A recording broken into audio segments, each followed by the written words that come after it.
Hello everybody and welcome to this night's Telkom vs Gaming Masters Season 5 matchup. We have got an absolutely banging game on the table tonight. It's Dynamic Esports versus Sinister5. I'm joined by Nick for the evening. Are you as excited as I am about this game, my man? I'm ready to see 3 maps and possibly 90 rounds of Counter-Strike. I'm so excited to jump in. I mean, you said it yourself. In terms of the top teams in the country, it's probably the most 50-50 matchup you can pick out of them. Yeah. And I'm so excited to jump into them. I know you are, and I'm just as excited as you, if not more. Yeah, we have got quite a few interesting storylines to divulge and talk about actually heading into this game. Couple roster swaps between the two teams. And the one thing that I'm really looking forward to this game is it feels like both of the teams have actually had enough time with their rosters now to start producing the results that we expect from them. So we can actually start to add a bit of legitimacy to these matches now and to these two teams actually playing their game. So they both made their roster changes around fairly recent times. But before we jump too much and talk too much about this game, I managed to actually get a short little interview with Mr. Elusive, which is of course the IGL of Sinister5, one of South Africa's most prolific players. He played in America for 18 months under the Bravado banner. They were massively successful when you consider the context of their approach and their situation and how much they actually achieved. And now he is leading the charge in Sinister5. He gave me a few words earlier, which I really appreciate. So I'm just going to jump straight in, play the interview, and we can have a few words afterwards.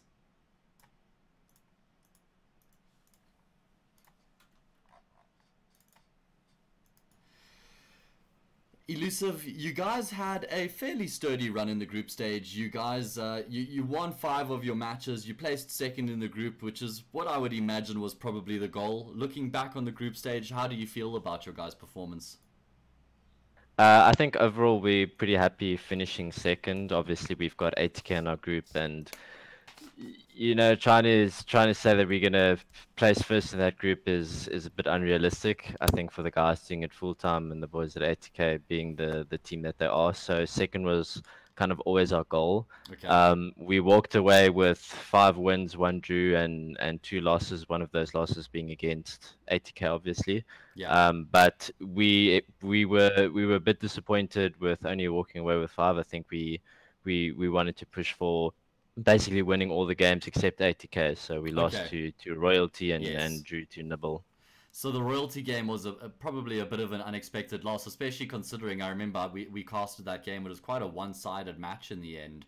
They just catch you by surprise a little bit there. Yeah, it's just unfortunately due to the nature of our team, you know, the dynamic. We've got guys that are working and studying full time. So CS is very much, you know, a hobby, something on the side, and we don't really commit as much time into the game as we could. Yeah. If we did it full time, and then obviously because of that, that will lead to inconsistencies in Sure. performances. And unfortunately, in that game against Royalty, we felt like we had a bit of an off game. But I mean, props to them; they played really well, Yeah. so they deserved the win regardless. Yeah, they're definitely one of those up-and-coming teams to keep an eye on. But yeah, it was a fairly sturdy run, and actually, it didn't even cost you that much that you lost to Royalty in the end, because you still finished the group in second with 11 points. So in the long run, you still achieved your objective, and you know, going into the next stage of the competition, you still end up where you would have been anyway. So at least it didn't cost you guys anything. Yeah, 100%. So, speaking of the next stage, it's the championship elimination stage. Of course, you've got your matchup tonight against Dynamic Esports, a team that personally I've been ranking you guys incredibly closely in recent times. Do you see it similarly? Yeah, I think actually if you would call it the midfield, kind of you've got 80k and Goliath, that would be your top 2 teams, and then after that Energy, DNMK, and then us are pretty close. You know, I think on any given day the results can go any direction. So Yeah. yeah, definitely rate them as a tough competition. Okay, and just looking into this bracket a little bit now as we go forward in the competition here. You guys play Dynamic, and if we just do a little bit of hypothetical guesswork here for the sake of argument, let's say you beat them tonight, you're most likely going to play against Goliath in the next game. You mentioned you see them in sort of the same class as 80k, or they're in that similar situation as one another. Do you fancy yourselves against Goliath, or is that sort of like where, yeah, we'll do our best, but you know, chances are we're not going to get across the line? Yeah, look, we haven't played Goliath in. I think we played them in official once. I can't remember which map it was or when we played them. But ultimately, I don't see any team in the country as unbeatable. You know, you look at a demo too, you find their gaps, you pick up their tendencies, and you Sure. try and play around that. So I mean, it's just the nature of the game. So if we do a little bit of homework on Goliath and we pitch up and we play our game, I think we can definitely walk away with a W. I mean, Okay. we've even caused upsets against 80k. I think Yeah. you know, best of 3 is obviously a different matter, but if we pitch up and we play our game and you know we do our homework, I think the sky's the limit. Yeah, cool. I really like that attitude as well.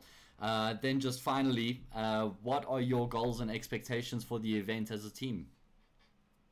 I think realistically, once again, just purely based for the amount of time that we're putting in, and that we can commit, we pretty much made the team with the idea of not really pushing for number one, but instead hovering around like top three. So if we could finish top three, it would be a success for me. It depends, obviously. Like I would like to beat teams like Dynamic and teams like Energy, but I think I'd be more okay with losing to Goliath and to ATK just purely because of how the rankings and stuff are Yeah. at the moment. Cool. So you've got a very like realistic grasp on the situation right now, and I think that's really important as well because you set a precedent and you set expectations, and you want to be realistic with that as well, so that you don't create like unnecessary disappointment. I think is an important way to look at it. It's probably something that you learned in your tenure in Bravado as well, but that's a conversation that we could go on for a while. There's actually one more thing I want to ask you about. Slayer and Lately, two of the most recent acquisitions in the team, two of the up-and-coming players in the South African scene. They're playing with yourself, Zero Chance, and Deviant, which are three of the most experienced players in the South African scene. How's that balance been? You've been really enjoying working with them?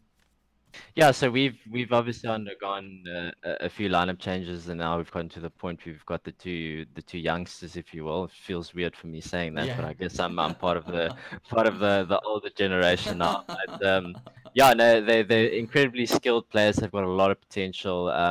The nice thing about it is they're literally like sponges. So Okay. it's the all the experience and the knowledge that we pass down to them. They just listen, absorb it, and I think they bring a lot of firepower to the team, which is obviously very necessary, especially if you're tackling any of these top three, top four teams. Okay, well there we go. There you have it. Mr. Elusive, thank you so much for joining me tonight. I really appreciate a little bit of input. It's great to get an insight into your great mind, the mastermind I like to refer to you as. You know, you got all the experience in the world now. Best of luck for tonight, and I'm keen to see how far you guys can take it here in the Telkom VS Gaming Masters Season 5. Thank you very much, and thanks for having me. Cool. Cheers, guys. And there we go. That is exactly what Elusive had to say about proceedings, about their group stage, about the championship elimination stage, about their goals and expectations at the event, and then a few words on Slayer and Lately as well. Nick, anything you'd like to mention about that? One thing he did mention, which I very much see happening in this roster, is he mentioned Slayer and Lately being sponges, which I think is definitely going to be something we're going to see in the future. I think those two players are going to age like fine wine. Being in a roster with three such experienced players that they can just feed off of and learn off of, I think just shows that Sinister5, it's not a short-term project, if you will. Like Lately and Slayer, they're going to be prospects for the future, being so young, and I'm excited to see them up against the likes of Dweezil and Divo tonight. Obviously, that's a whole different storyline that we're going to dive into, but I think I'm excited to jump into it, especially watching the two young guns firing it out with the three old toppies, if you will. Yeah, so let's actually quickly just break down the matchup that we have before us. Sinister5 versus Dynamic. Both of the teams had really good showings in their relative groups. Of course, Sinister5 placed second in Group 1. Dynamic placed third in Group number 2 behind Goliath and Energy, so that's no mean feat. And they've looked really solid. These two teams also played against each other the other night on this very map. And it looks like, Nick, we might actually be going straight into the game here. I'm not sure if they're actually paused right now or not. But I see everybody looks like they're ready to go into the pistol round. So I'm just going to bring the game up so we're ready and prepared in case they do jump straight in.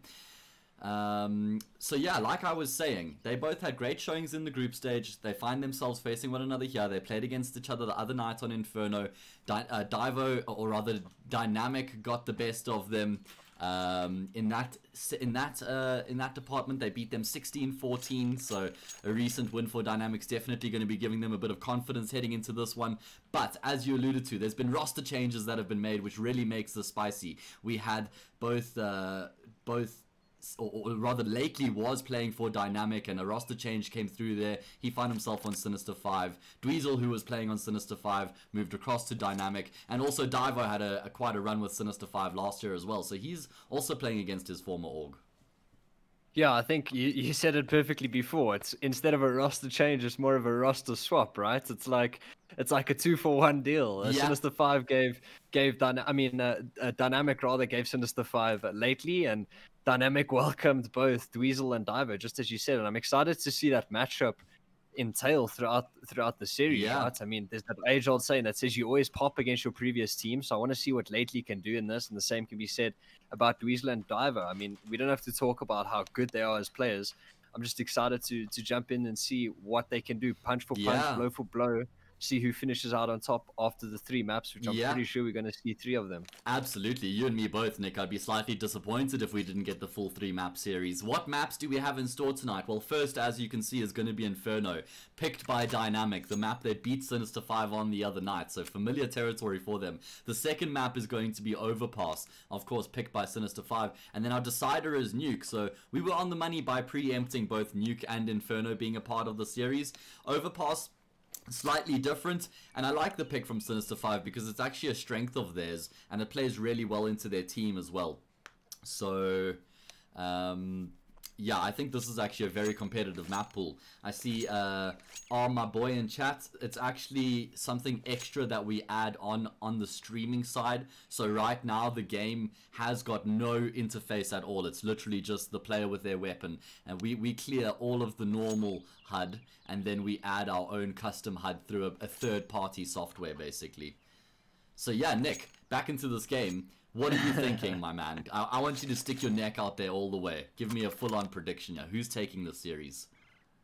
Oh, you know, it's 50-50. You got to put me out there like that. But as I said, you know, we're never wrong, right? We're never wrong. Okay, so we're never wrong. Go for it. Have at it. Look, I'm saying this VOD may have to be deleted as soon as we're done. But I'm going to say Dynamic 2-1. I have the power to do that. I have the password to this channel. They don't know what they've done. They've made mistakes. They've given me power. But you think Dynamic are going to win this 2-1, yeah? Actually, no, I'm going to say Sinister5 2-1. Okay, Sinister5 2-1 Alrighty. Okay, you know, I mean, it's so 50-50. I feel like right? that's your allegiance to Lately coming through a little bit there. Yeah, yeah, I think so. But I mean, as you said prior, I mean, it's such a 50-50 matchup. I mean, I think if anyone said either team to win, you'd see their argument, right? And coming into that, like, they're both so good, and both of them are very equal, and we're going to see how it plans out after the 3 maps. And here we go into the first round. Well, potentially 3 maps, as we both expected to be 3 maps. Telkom vs Gaming Masters Season 5, the upper bracket in the championship elimination stage. Sinister5 find themselves on the CT side of Inferno. Dynamic, well, they carry the bomb, they carry the Glocks right now, and Heartbreak's going to draw first blood on Elusive, who probably just overextended slightly there.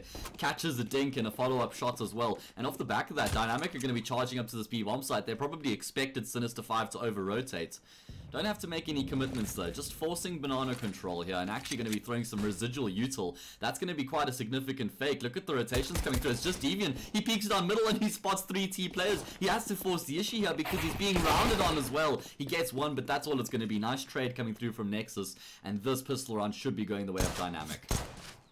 It should be, but you never know. There's that kit on Slayer, and this duel of it towards Library will be where it goes down. Slayer with one another. I know the man's out of position towards T-Apps. He's actually repositioned in a pretty decent spot, but the bomb is not planted for him, and that's what they're doing. They're clearing out middle and taking contact towards Apps. Is the man. He gets 2 onto Slayer and 0 chance, but Lately doesn't have 0 chance in that battle. Takes out the man, and 1v3 turned 1v2, but a double stack towards the back of site. I don't think Lately will really have win into the round. I think he's just going to possibly try find that kit that Slayer dropped and try save it. I would assume the bomb's already gone, and yeah, a bit late. I think he is just hanging around to try find an exit frag or something along those lines. He does get the kits as well, so not the end of the world for him. He gets to save armor and kit, but nice pistol round by Dynamic, and I like the way that they didn't commit to that B execute. They realized the opportunity that had presented itself, and they grabbed it with both hands. 100%, and we saw Deviant after that initial B aggression come in. He peeked towards bottom middle and saw 3 Ts running his way. So he goes for a 1-for-1 trade, and the trading is just there for Dynamic rather early in this encounter. For some reason, it says Sinister5 at the top. For me, it's messed up, but for you, it's fine. I had to double read that for a bit. Damn, you're getting my heart in my mouth here. I thought there was something wrong with my beautiful HUD, Nick. Don't do that to me. Okay, for me, it says Sinister5 asterisk on T side. Oh, so no. Maybe it's the asterisk because, you know, there's 2 Sinister5 players there, and yeah, never mind. Oh, jeez. So, Dynamic pick up the pistol round. Good start for them. I feel like this dynamic team, since Divo and Dweezil have come into the roster, have taken probably a little bit longer than what they would have liked to have started to find their footing, but I think they're reaching that point now. I'll be honest, I don't think that they're actually as good as they were when Lately and Chappie were in the team. Like, that team had some, not to say, I think that this team has definitely higher potential than what that team has, but if we consider the peak of each of these rosters, I think that team had a higher peak. But like I said, I think this team has a much higher potential peak. So I just think it's taking them a bit longer than what they would have liked to reach that point. But they are making some slow and steady progress. Divo is he was in limbo for a while. You know, he joined that vindictive roster under Black Poison, and he was playing there for a bit, but that didn't last very long. So it hasn't been the past few months have probably been a bit tough for him, but finally he's found himself a home, and this is a great org as well. I mean, I'm sure you've been seeing all the drip all over Twitter. They got that Adidas sponsor, they've got the beautiful PCs, they got the 240 hertz monitors. The 240 hertz. These guys they've been kitted, and I love that. Like, props to Dynamic, right, for just going all out on their CS team. That's beautiful. You love to see it.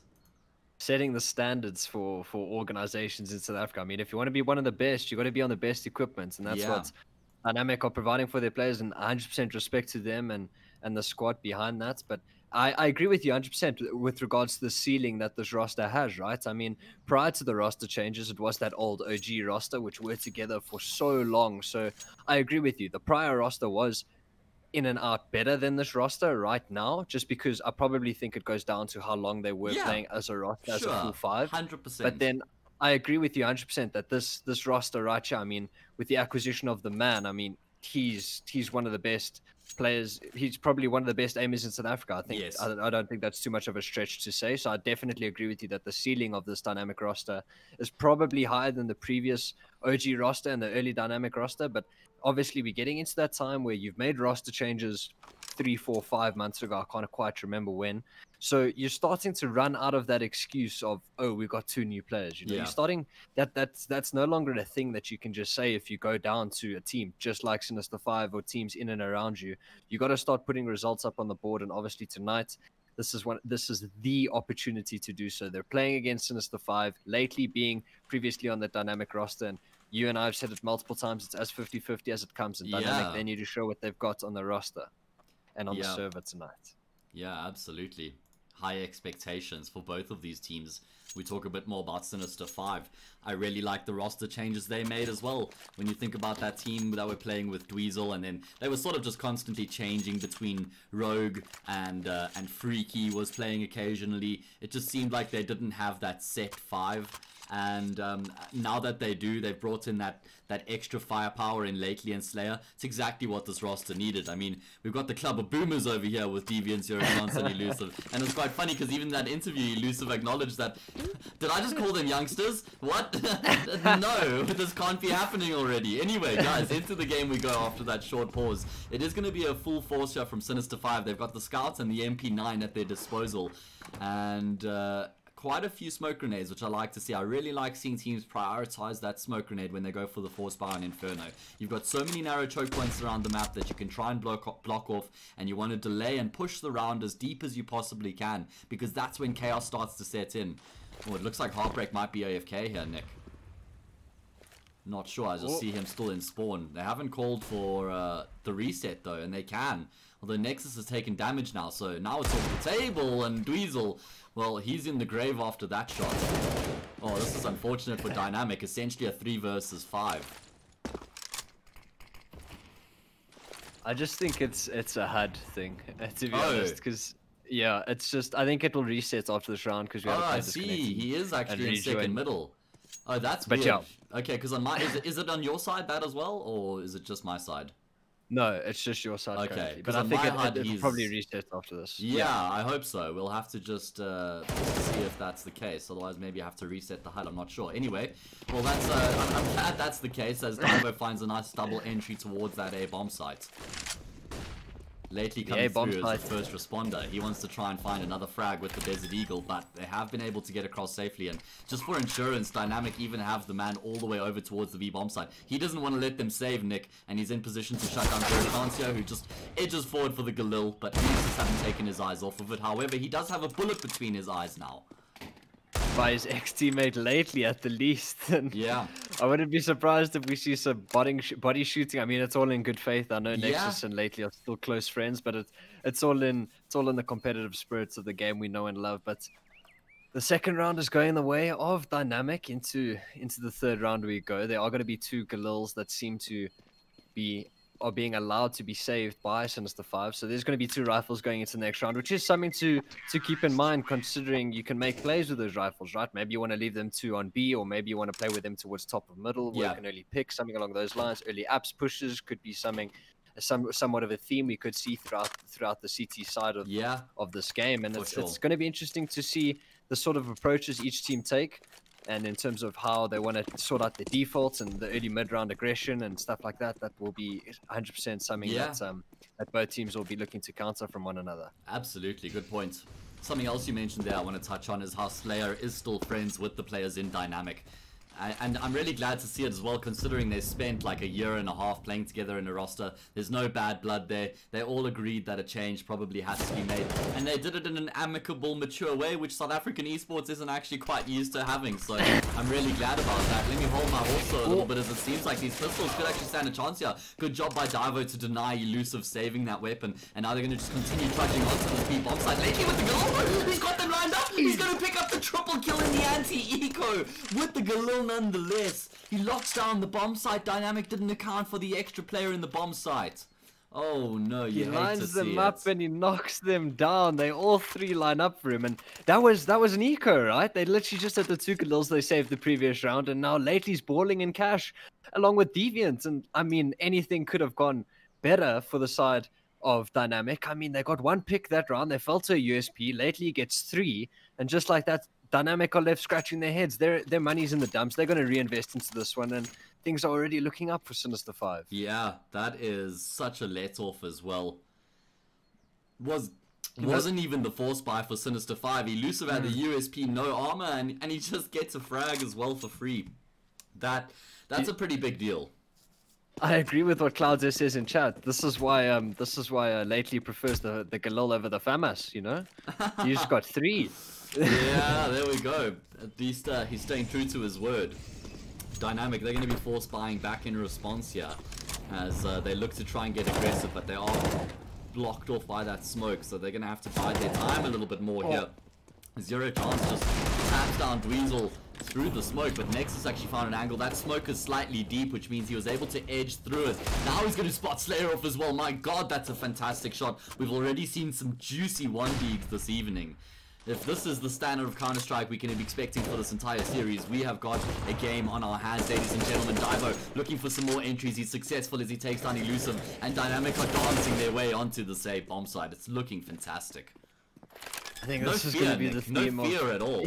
Exactly, 100%. So I think this is a reinforce back from Dynamic, and this is going to be the theme throughout all 2, possibly 3 maps. I think it's going to be back and forth. We've spoken about the sort of encounter we're looking at, and this round, after Sinister5 won the previous on the eco, they fully invested. They had a better buy than that of Dynamic, but Dynamic come prancing into the A bomb site. Nexus with the double entry with the Deagle, Diver with a couple tippity taps for the AK, and the man finishing it off. Now it's 0 chance, left with 0 chance of winning the round, and he's just gonna have a chance at saving the 7-4. I'm gonna stop with the pun. That was my one. There we go. That was my one and done. I've revoked your license for the rest of the game. You get a fresh one for Overpass, but no more here on Inferno. Please spare us, Nick.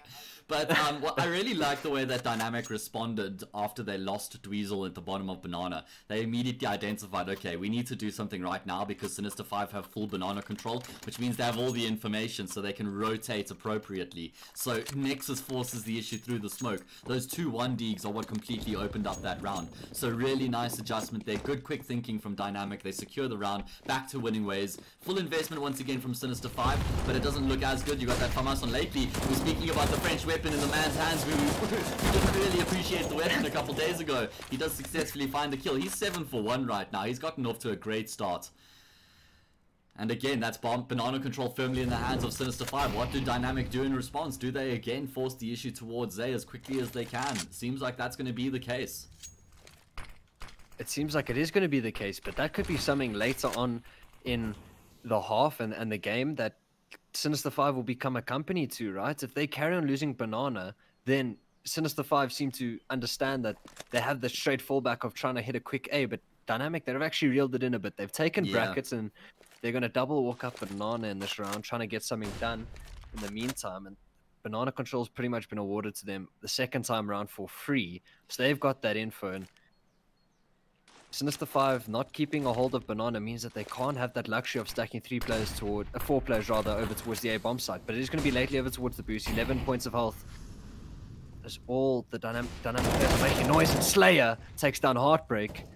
Yeah. Breaks his heart over towards Archer. Now it's a 3v5. Lately on the boost, he's good for 1, and this looks like another round going the way for Sinister5, but the man is not having any of it. Yeah, he can still bail him out of the situation. It seems like Dynamic have at least at the minimum secured a bomb plant, but always being tapped down. The man, you don't need to take that fight, you need to secure the bomb plant. And now it leaves Nexus in a very tough situation. Only 13 seconds left on the clock. That spam through the coffins actually nearly got him the frag, but just with no util to help him get across CT, he's pretty much a dead man walking. At least he'll get a frag before he goes down, but I don't really like the way that Dynamic approached that. They seem to be actually a bit indecisive in how they were going to be, in where they were going to be going towards the end of the round. They had the 2-2 split, but like the two guys were sort of executing onto B, while the other two players were just sitting in the top of middle, and then Heartbreak all of a sudden felt compelled to make a play. Maybe he wanted to split through CT, but just sort of dry peeked Archers and got taken down, and from there things just started to unravel. So maybe a bit more attention to detail is necessary here from Dynamic. I'm quite confused with the later stages of that round. I mean, Dynamic have reinvested into this, but Nexus just ran through CT with 5 seconds left on the clock or so, but now he's got a deagle, but he's going to get something done. He's going to have a free upgrade pretty much this round. The first 2 kills going the way of Dynamic on the T side. It is going to be Divo and the man opening it up without Divo falling, that is, but there is already an early rotate coming in. Elusive's going to molly in response, and we're going to try hold of this B bomb side. Spam through the smoke, not doing anything, and Weasel's going to take contact towards Coffin. Slayer is the one who falls, and I think if you're Elusive and Deviant, you've got to save this. You're not going to retake the bomb site with little youthful, but actually Elusive's going to make me eat my words, and just like that, Deviant gets taken out by Heartbreak, and it's just back and forth affair, and I think it's going to be the theme throughout the series. Yeah, I'm in accordance with you. I think they should have gone for the eco. That's the thing about the B bomb site on Inferno. You actually have to commit to the eco quite early on. It's not like a few other maps like, you know, B bomb site on Dust 2, where you can get on the edge of the bomb site and then be like, yeah, okay, let's bail out. Because once you've committed to Church, and if there's no more smoke in CT, it's going to be so tough as the CT to actually try and exit that area on the map. So they need to be really quick on that call for the save if they are going to go for it. And they're going to force buy in response here, Sinister5. This is a round that Dynamic can ill afford to lose. Nice nade there. Nexus is going to be putting shrapnel out of his teeth for a while, and a response comes through onto Deviant as well. So just trading blows with the util damage at the moment. 0 chance. Up close to the half wall, does get checked by the man. And that's the B bomb site now completely vacant. But the Sinister5 players, they're not budging. They're going to flash through the mid-smoke and try to get something done. They're going to get the info, though. Slayer tags Nexus down to 3 points of health. Nexus needs to get out of there, get out and dodge, and that is what he's going to do. He's actually going to go back and entertain it for more. Why is he fighting that on 3 points of health? Be there as it may, that's a free AK that can be recovered on the side of Sinister5. There is a kit on Slayer, but I think if you're Sinister5, you gotta save these guns. You don't really have util to retake the B bomb site. As you said prior, it's a very tough bomb site to retake, especially if you've already committed. And I'm a fan of what Sinister5 are choosing to do in this round. They're just gonna save the armor, save the AK and the MP9, and they're gonna have some bite to their bark rather for next round when they choose to eco. And we're seeing a back and forth affair once again. Yeah, I mean, no surprise, but at least Dynamic are able to get across the line in their anti-eco round, or rather anti-force buy round. Sinister5 secure all their weapons, or rather at least 4 of their players get to save, so they'll have a force buy in inverted commas to work with heading into this round as well, even though they don't have to invest anything. What's up, Freaky? Welcome, bro. Good to see you, man. Pity you're not on the server, but on the stream, I'll take that. I'll take that. Think the boys are looking good. I'm quite a fan of what Slayer did there. I mean, it's a small attention to detail, and they know they're going to eco this round. And instead of him forcing up armor, he's just going to drop it over to Lately. Lately drops him the deagle, and just easy as you like. So Slayer has that extra cash to buy the AWP into next round, which is one thing we know all too well about is the AWP battles that happen on Inferno, and Heartbreak is going to be the first to entertain that. He takes down Slayer, Deviant in response, and the man takes down Deviant, and there's the A-bomb site. The A-bomb site's vacant, just like the B1 was last round. And Lately, Elusive, I think they save once more. I mean, there's no harm in doing it. But actually, this kill from Zero Chance onto Heartbreak, that's a saved AWP or even possibly trying for the retake. But I'm quite a fan of what they're doing once again. They're choosing to save. Just choosing to build up that bank going into next round. You're conceding 6, but you know you have some guns you can work around. Yeah, I'd like to see Elusive go for some exit frags because he's going to be buying up the rifle in the next round regardless. So I'm keen to see what he can get done here as he just hovers around the exits, maybe find a kill or two, get some extra cash. He doesn't have an HE grenade, so we're not going to have any dozier shenanigans, unfortunately. Maybe he's just going to run up and try dink them. I mean, that would work as well, but unfortunately for him, he's chosen the wrong exit point. So either he's going to be burdened with the MP9 in the next round, or he can drop it. I'm actually a fan of him dropping it, considering they're down 6-2. You don't want to be in a position where you have a weaker weapon unnecessarily. But we'll see. He's also so good that he can put himself in a position where that weapon can work out. So that's probably what he's going to do. Play slightly close quarters and play into the strengths of the gun. I assume he's going to reposition over towards Apps. I think he did fall in Apps during the first round on the pistol, so maybe he is the Apps player where the MP9 could have some sort of use. I know it's not as nice as the M4, but he is actually going to position himself on the balcony where the MP9 can be as potent as possible up close and personal. And the only issue of this is now, like, he can't drop into pit and hold the angle and be really secure with that. It's not like you have that luxury of the quick you know, headshot and follow-up bullet and you get the kill. So that's my only concern right now for TV, and not too far off the spray. And it seems like Dynamic are actually just going to be popping through apartments into the same bomb site. The man is leading the charge. He spots the Deviant and he's been able to take him down. Now it's also Elusive with the MP9. It's going to betray him as well. And that is immediately going to be sending shockwaves through Sinister5. They have to save their weapons and take them into the next round. What a fantastic start from Dynamic here in Inferno. I'm loving the way they're approaching this T side, Nick. I love the change of pace there as well. They know that Sinister5 have just had the double save. So now you're in that all-important gun round and you just go for that chin-shattering punch, and it works out perfectly for them.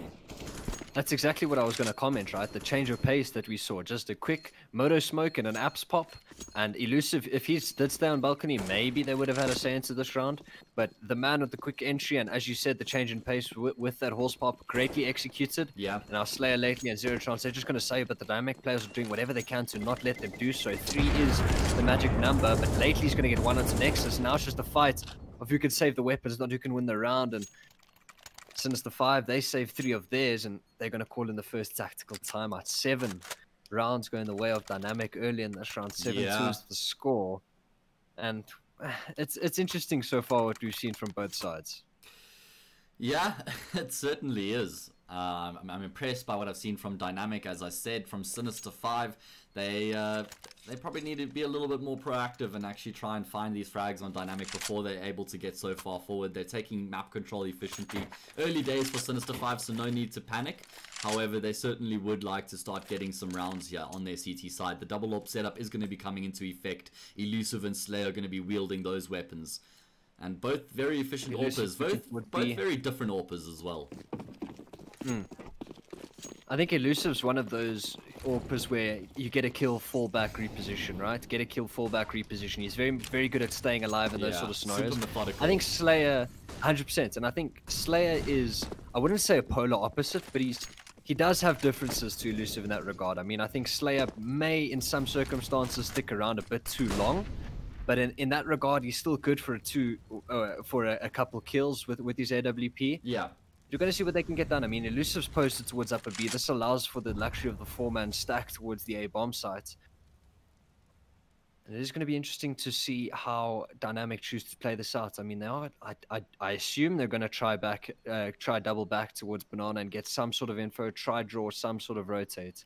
Yeah, you can see the protocols come into effect right now. You can just look at the minimap. You can see the angles they're all holding and just posting on, waiting for some sort of re-aggression from Sinister5 to take the map control.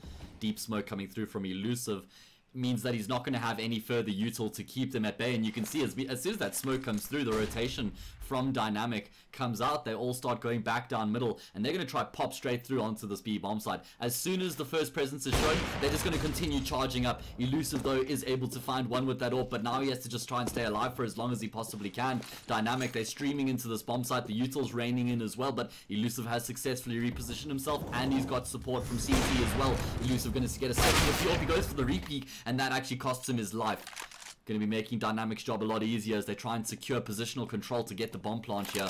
Divo, nice attention to detail from him as he plants on top of the coffins, and now it's Dynamic with a one-man disadvantage to try and secure the first.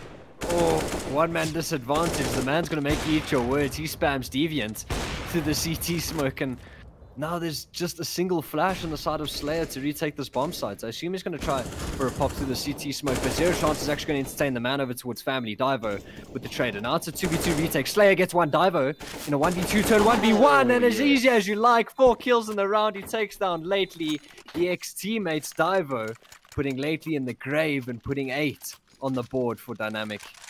Yeah. In this hotly contested, for what we look or seem like it was going to be a hotly contested matchup, but Dynamic just seemed to be running away with it at this stage. Yeah, that was such a nice post plant from them. The way that they actually worked the situation, being a man down, that spray through the smoke worked out perfectly, and things just going Dynamic's way right now. But what a phenomenal clutch from Divo. He's certainly one of my favorite players to watch in local Counter-Strike, and he just seems to be finding his stride once again. I won't lie, he hasn't been at the top of his game over the past few months, but in this Dynamic roster, he's certainly getting back to those heights. Let's not forget, in 2017, he was playing under the Flipside banner, and he was touted as one of South Africa's next stars. But I think he certainly still has that potential to reach those heights, and certainly rooting for him as well. He's a great guy. As we spectate him here once again, the man going to be chiming in here towards apartments. Elusive finds himself in a bit of an awkward spot. He has a scout and a Desert Eagle, but it seems like the Desert Eagles are actually enough to do some damage here to Dynamic. And we always like to chat over these anti-ecos because you're like, oh, nothing's going to happen, right? But just like that, oh, Zero Chance at the flank, and now it's Dweezil left in a 1v3, but he's going to get one, and he's actually going to get entertained by Zero Chance. Zero Chance just can't die in this situation. He's going to peek out. The body spam does him well, and the anti-eco from Dynamic doesn't go their way. Sinister5 pick up their third just with some great deagle shots, pretty much. And that is actually the second time this map already that Sinister5 have won a round that they shouldn't. 2 of their 3 rounds has come from 4 spies slash ecos. So not ideal for Dynamic, but they still have enough money to get a buy going here. No money left in the bank though, so this could be where Sinister5 actually start to turn things around in this half. If they can win this round, they reset the economy, but look at this aggression from Dynamic, just pushing their way up. Banana, Zero Chance is able to get 2, Lately finds a frag as well, and he just survives with 5 points of health left to his name. The man can't get around the corner in time to try and spray him down. And Sinister5 have immediately responded by Deviant pushing through into the apartments. They've got all the information in the world right now. So much time left on the clock. Dynamic, they need to pick up the pieces and regather themselves. Not quite sure why Deviant would have pushed back. Maybe he thought that there could have been a player towards second middle. But I would have been quite a fan of Deviant staying in that aggressive position. He's got all the info that they're not coming back to A, which allows for this 3-man B setups to take place. But I assume as the round goes further, a B rotate maybe get called in. Slayer is posted on the angle, but he could fall back if Dynamic choose to slow down the pace, and that's exactly what he's going to go do. And this is exactly why Deviant should have stayed in that more aggressive position. He's going to rotate back, and now Dynamic, they've caught the timing. They can hit this bomb site with only seeing 2 players. If the trades go their way, we could be on for a 1v2 clutch sort of scenario. But we're just going to hit the bomb site. But lately has Capture's Heartbreak looked the wrong way. Now it's the man in a 1v3, 1v4 to 1v3s, dancing around the fountain with Lately, but Slayer takes him out. 4-8 is the score. Poor util usage, man. Both the missed flash meant that Heartbreak went down uncontested, and then the missed smoke meant that the AWP was able to take him down for free. So Dynamic leading to their own demise towards the end of the round. I like the way that you said, or I liked, as you said, what they did there. Heartbreak sitting in the cubby there nearly was able to actually catch them off guard, just playing that patience game, playing the clock as much as they could, but doesn't work out in the end. Sinister5 pick up 2 consecutive rounds, and they start making a bit of a platform for themselves here on the CT side. It's another horse pop incoming. You know, it's what the waiter ordered. It's what the customer ordered, rather, and what the waiter's going to deliver. On the bomb sites is Deviant, and he's good for first and good for the second. He's going to fall back, and he's going to get the third. And Lately helps him out with the fourth, and now it's Dweezil, the youthful thrower, trying to get something done, actually. He's going to be able to save an AWP. But I don't think Sinister5 want to give him the luxury of doing so. But he's going to be towards Banana, and Deviant with a great hold. Great job there, holding off that Apps aggression. Dweezil's just got to try save this AWP. I think they have an inkling of where he is. And 1 minute left on the clock. If Dweezil gets both of these kills, he has an avenue back into this round. Oh. Yeah, that's actually true, right? If he finds that second kill onto Elusive, all of a sudden he might consider going for the clutch. But he goes down. Sinister5 wanted to make absolutely sure that they wouldn't be able to save that AWP for free. AKs across the board. Now Dynamic, they need to consider their approach once again. They need to try and change things up because past couple of rounds haven't been working out for them. I think I'm quite Dynamic, a fan of. Yeah. I'm just saying, I'm quite a fan of the double AWP setup on Inferno. We see a lot of teams, especially in the EU scene, that make it to good effect, right? Even though it's very expensive, you have a very good way of working around them. Even though it is hindering on the retake, I feel like it is a mainstay for many teams. We're seeing Slayer being the only AWPer in this round, where Elusive could have purchased one up of his own, I believe, but either as it may win, it's a single AWP setup. And yeah, I'm not quite sure what you were going to say, but I've rattled off. Hopefully you've remembered what you were going to say. I was going to just say, I think that Dynamic have actually made a few changes to their roles in the team recently. I know Dweezil was doing the calling, and I think it might be Nexus who's doing the calling now, if I'm not mistaken. Maybe I heard something about that. Just let me know. And Dweezil's moved off of the AWP into the lurk role, and Heartbreak has picked up the AWP again. So if I'm not mistaken, those were the changes that I heard have come into effect. If you're in chat, you're watching this game, and you know, please let me know. Zero chance on the I heard angle. something very similar. Okay, well, that's good to hear. You know, per sources, Heartbreak gets the spray through the smoke. Something I've actually really appreciated about Heartbreak's game is his ability to find the opening kills on the T side with the AWP, but he just hasn't had the AWP too many times yet on this T side. Quick thinking though from Dynamic, they're just going to be streaming in towards the A bomb site. They're actually going to be catching catching Sinister5 with their pants down, but Elusive still able to get some work done, and he's bought enough time for Deviant to come into effect as well. How has Elusive stayed alive for so long? The bomb plant will come through, but the job's already been done by these two players, and Elusive knows he doesn't need to do anything further. He just needs to continue to stay alive here for Slayer and Lately to come into effect. They're going to be splitting through the N1 area and apartments, and Elusive's finally able to get the frag of his own. Job done sublimely here. He's even going to be finishing things off as well. What a cool, calm, and collected head he has on his shoulders. What a play. I mean, as the A anchor, as the pit player on Inferno, you have one job in a round, and that is, if they hit the A bomb site, stay alive. Elusive did it to a T that round. Not only did he get 3, but all he did is having Dynamic have to plant in an unfavorable position, and also being stuck in the bomb site, him just staying alive, and that's so important going into them winning that round. Yeah. Elusive is sitting in pit so hard to get rid of him after he's already used the smoke and extinguished the molly. He can just sit tight, wait for his teammates, and that's the 6th posted for Sinister5, and now we're looking at an 8-7 half possibility, but Dweezil's got to push the issue. Slayer's good for 1, but the trade comes out, and now Dweezil's got that AWP, but Deviant's going to press the issue once more, and he's good for 2, and drops the bomb. And just like that, all right, that goes so quickly. That's been the solution for Sinister5. They've just actually been able to successfully unsettle Dynamic in these rounds that they've won. If you think about it, in the early stages of this half, Dynamic had fairly free reign is the way they were moving around the map. Sinister5 have been more proactive in their defense. You can see they've been pushing more aggressively. They've been looking to get in and amongst Dynamic to not allow them to move around so freely, and it's worked out perfectly. I mean, was that 5 consecutive rounds they won there to get themselves straight back in the half?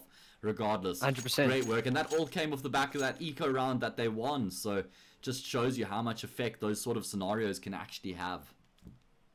And that was 5 in a row just after they conceded 5 in a row, and that just shows you that Sinister5, they've got that experience, as we alluded to before, that they're not letting the game get away from them. They were 8-2 down, but they didn't bite their tongues. They just said, listen, guys, they called that tactical timeout, and ever since then, it's been plain sailing. And now we're into the second half, 8-7's the score. They are down a round, but with that being said, winning the pistol, even pickings, winning the anti-eco after that, then you're sorted. And then if you can get the money rolling, get the money in control on the side of Dynamic, then, I mean, could we see an upset this map? I don't know, but that's going to be seen in the next half, and we're going to see what gets happened. Weasel's purchased up the kits in the smoke, and it's just one player with Util and Elusive, and it's a B rush is what I'm looking at. Oh man, it looks like they're just going to be holding down the W key all the way into this B bomb site. Weasel's already been forced off the angle. They've spotted him out. He's got a smoke, but he's not even going to have enough time to deploy it. That means he's not going to be able to buy any time for his teammates to rotate through. Just rattling off a couple of shots through the smoke. He does some chip damage, but Sinister5 with all 5 players left alive are just going to continue to force the issue here. They push into the back of Church, and they get themselves 2 kills. Not the end of the road for Dynamic just yet, though. They have 2 players coming up, Banana, and Divo's been able to find a frag as well. Heartbreak finds a second. How has this turned into a situation where Slayer's left in the clutch? All of a sudden, he's actually able to take down Heartbreak. He doesn't realize that Divo's going to be coming from the same angle, though. Cool, calm, and collected as you like, Divo secures the clutch for his team and picks up an all-important pistol round, Nick. Dynamic really needed that just to get a bit of momentum and confidence going back their way. 100%, and just as I was saying, 5 in a row, Dynamic respond with a pistol of their own, and now it's their job to keep these rounds clean. And ultimately, that round was a bit of a Pepe hands in that sort of regard. Slayer gets 4 of his own, and I think that double upper B take, they had, I think it was 4 players rushing ruins and 1 player stayed towards upper B. Yeah. I think maybe if that player stayed in the sites, obviously hindsight is 20/20 vision. Maybe if that player stayed in the sites, it would have been better. I mean, you're taking ruins, you can leave Banana. They only have 1 avenue to retake the bomb site, and maybe that was a bit of a misplay by Sinister5 in that regard. But be there as it may, Slayer with 4, Divo with 3 of his own in response, and as easy as you like, Dynamic win out the pistol, and 9-7 is the score. I do like the innovation from Sinister5 though, because when you take control of the bomb site, it's a bit awkward when everyone now just like sort of sits and waits. So they want to be proactive and be like, we're not even going to give Dynamic a chance to retake because we're just going to be taking all the real estate away from them. So I like the theory and the logic there behind Sinister5's aggressive pistol round, but great work by Dynamic, just straight up hitting their shots when it mattered the most.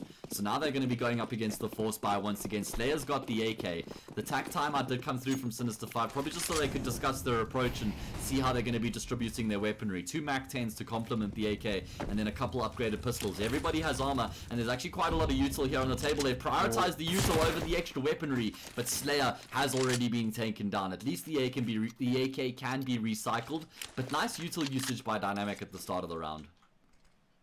100%.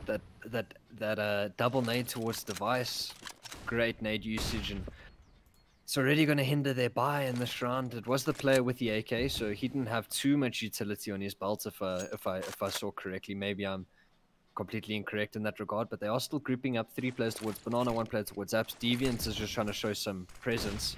Try keep 3 players here as long as possible for this B hit to come in, and that smoke allows for an avenue for them to just push ahead of it, but the man gets 1 and 0 chance. 0 chance pushed completely alone prior to the flash, and now it's elusive. He's going to press the issue, take out the man, and pushing through the smoke.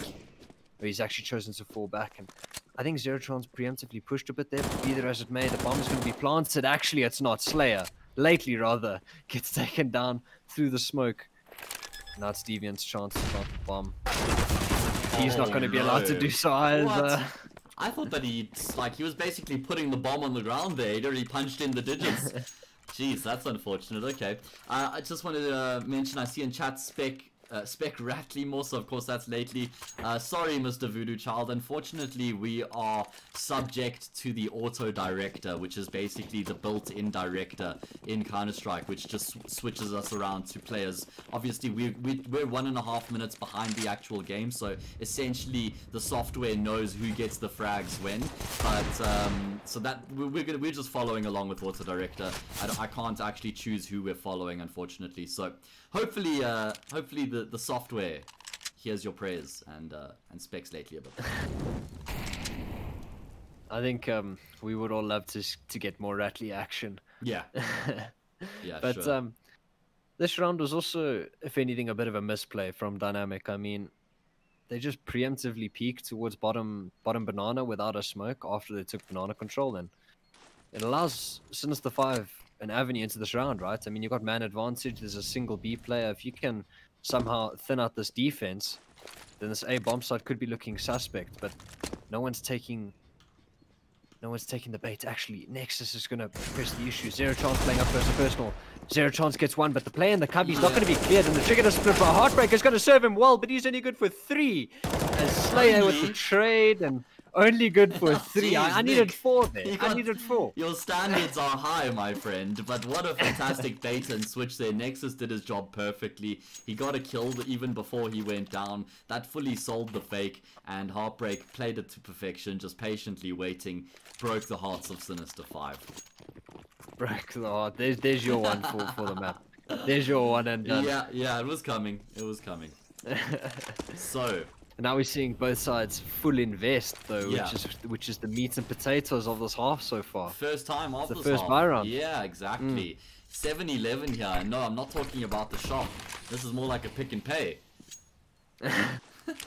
But in all seriousness, Sinister5 need to start winning some rounds here on their T side. They haven't picked up a round yet on the T side. Dynamic, they've gotten to double digits. They've secured a bit of extra money in the bank. Not so much so that they have that buffer where if they lose this round, they can buy up in the next. But there's a bit of extra cash on a couple of the players.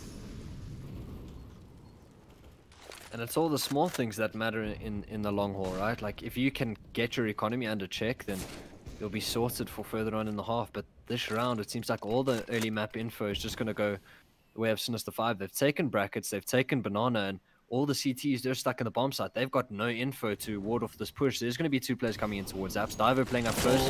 He's actually going to push ahead of the flash, but nothing's going to go serve him well. Lately with the perfect double entry. There we go. And the last player's there scratching his head towards Archer. That was a great double entry by Lately. A bit of a missed position by Diver. I assume he was trying to push ahead of the flash.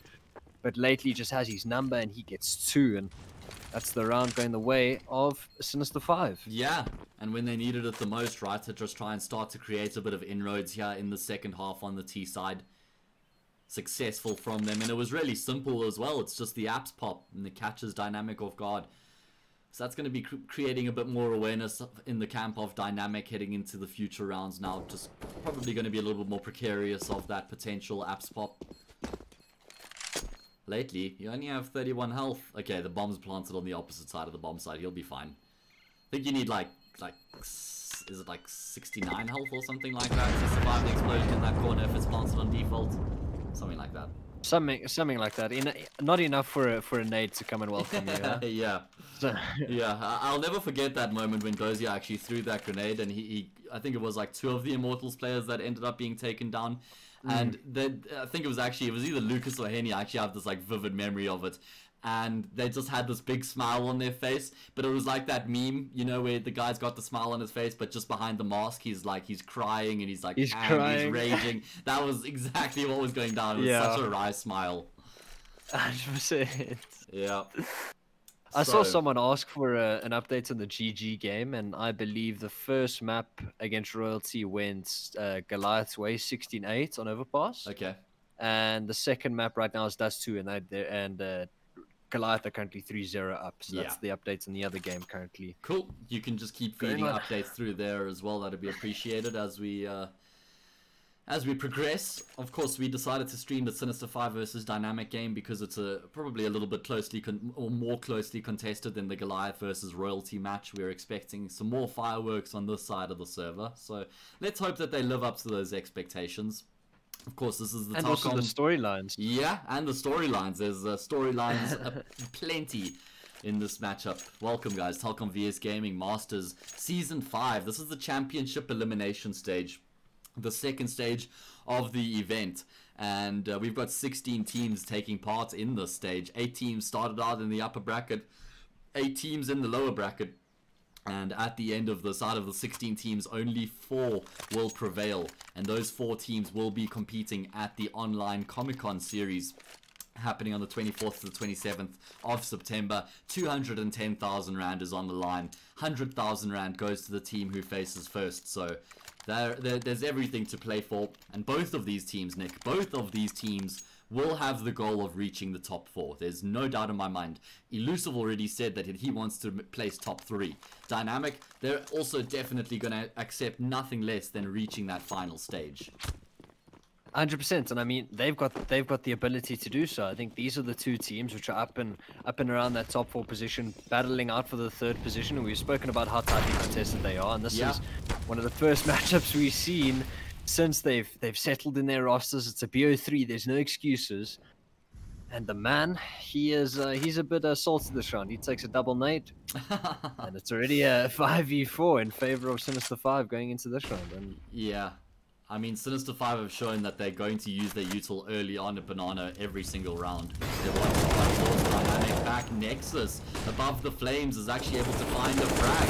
Divo comes into effect as well. They don't anticipate a second player to be on top of the quad there, so that's actually a successful trade situation for Dynamic because they level things out back at 3 versus 3. Now the attention's going to be swung across towards the B-bomb side where Heartbreak lies in wait with the AWP.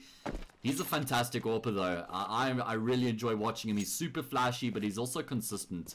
And he's got a job to do right now. He opens things up. That's a bit of a lazy push there from Slayer. You can't afford to peek out like that. Rather just throw the smoke over the top. Maybe they wanted to go for the dry hit, but it's just not worth it. 2 versus 3 now.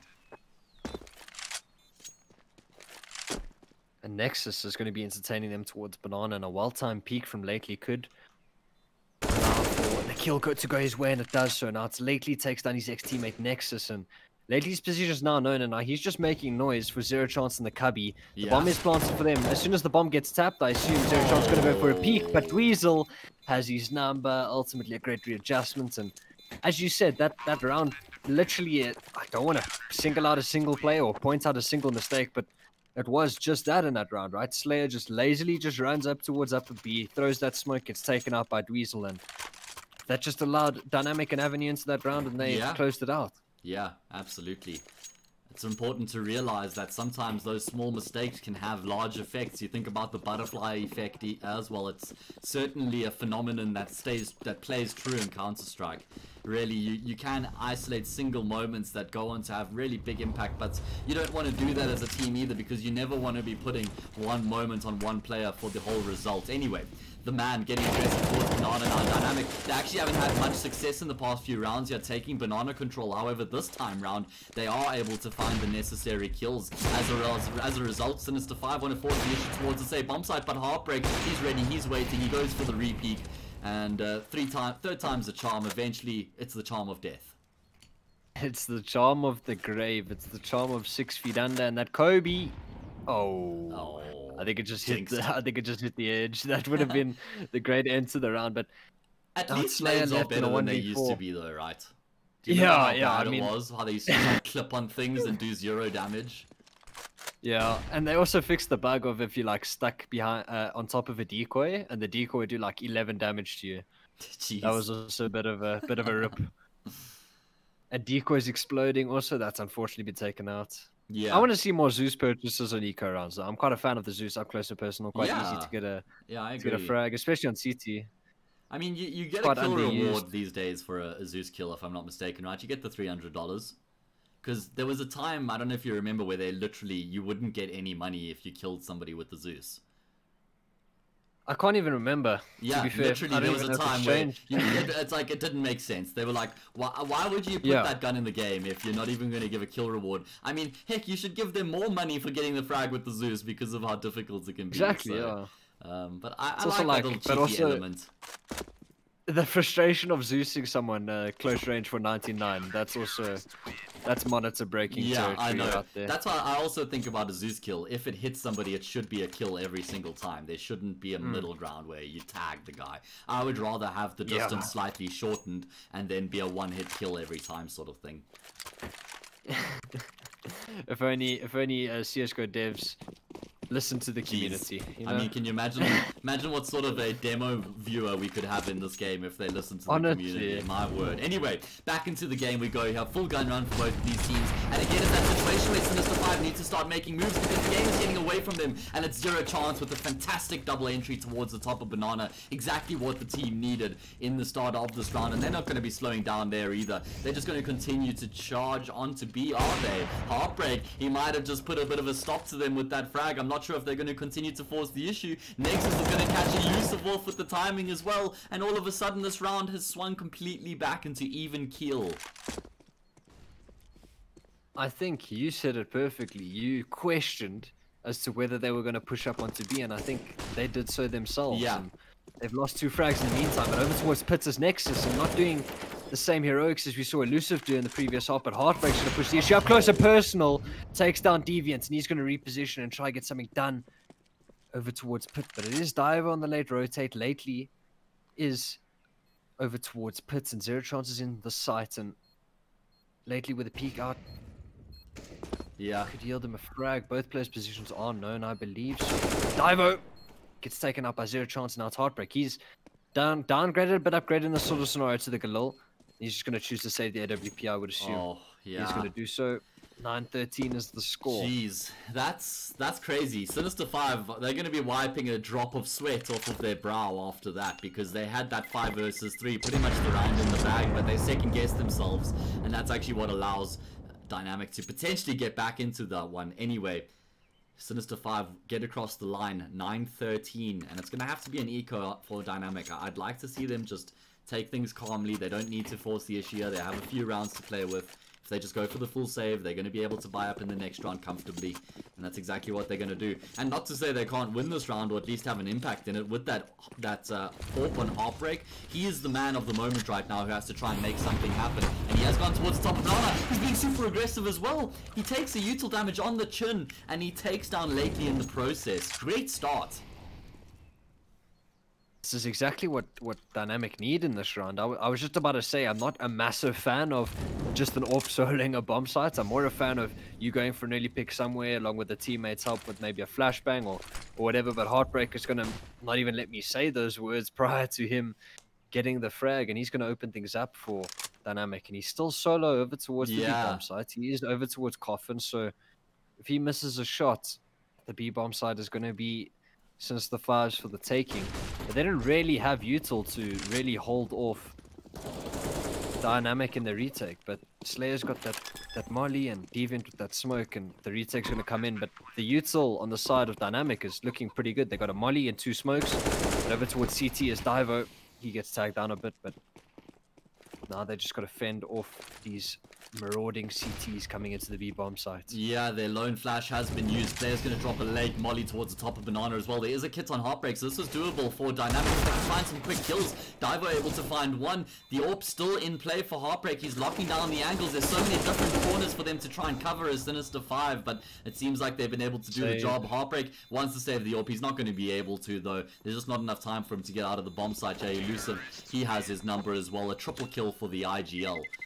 Sinister5 stringing a couple rounds together here on their T side. It might even be the double save for Dynamic here, actually. That's exactly what they're going to do. So Sinister5 should be drawing within 2 here, Nick. And that is within complete striking distance. That's literally one gun round not going your way, especially if you're Dynamic on the CT side. We've spoken about CT economy and just how it plays out, but that is all in future conversations. It's just going to be a nade stack towards B, but that nade from Lately, oh, if they staked it around, could have done so much damage. Oh, another nade in response by the man. Oh, jeez, okay. Just tickles no him. damage. Tickles his toes. Tickles his toes. You know, you dip your foot in a cold bath, right? Elusive, he's looking to get aggressive. He picks up 2. Heartbreak in his cubby, looking to do some damage once again. Oh, there's a player in the smoke though. That's Dweezil. He's able to capitalize. He finds one, and he darts out with the AK. All of a sudden, again, Nick, these anti-eco rounds just never fail to provide the entertainment.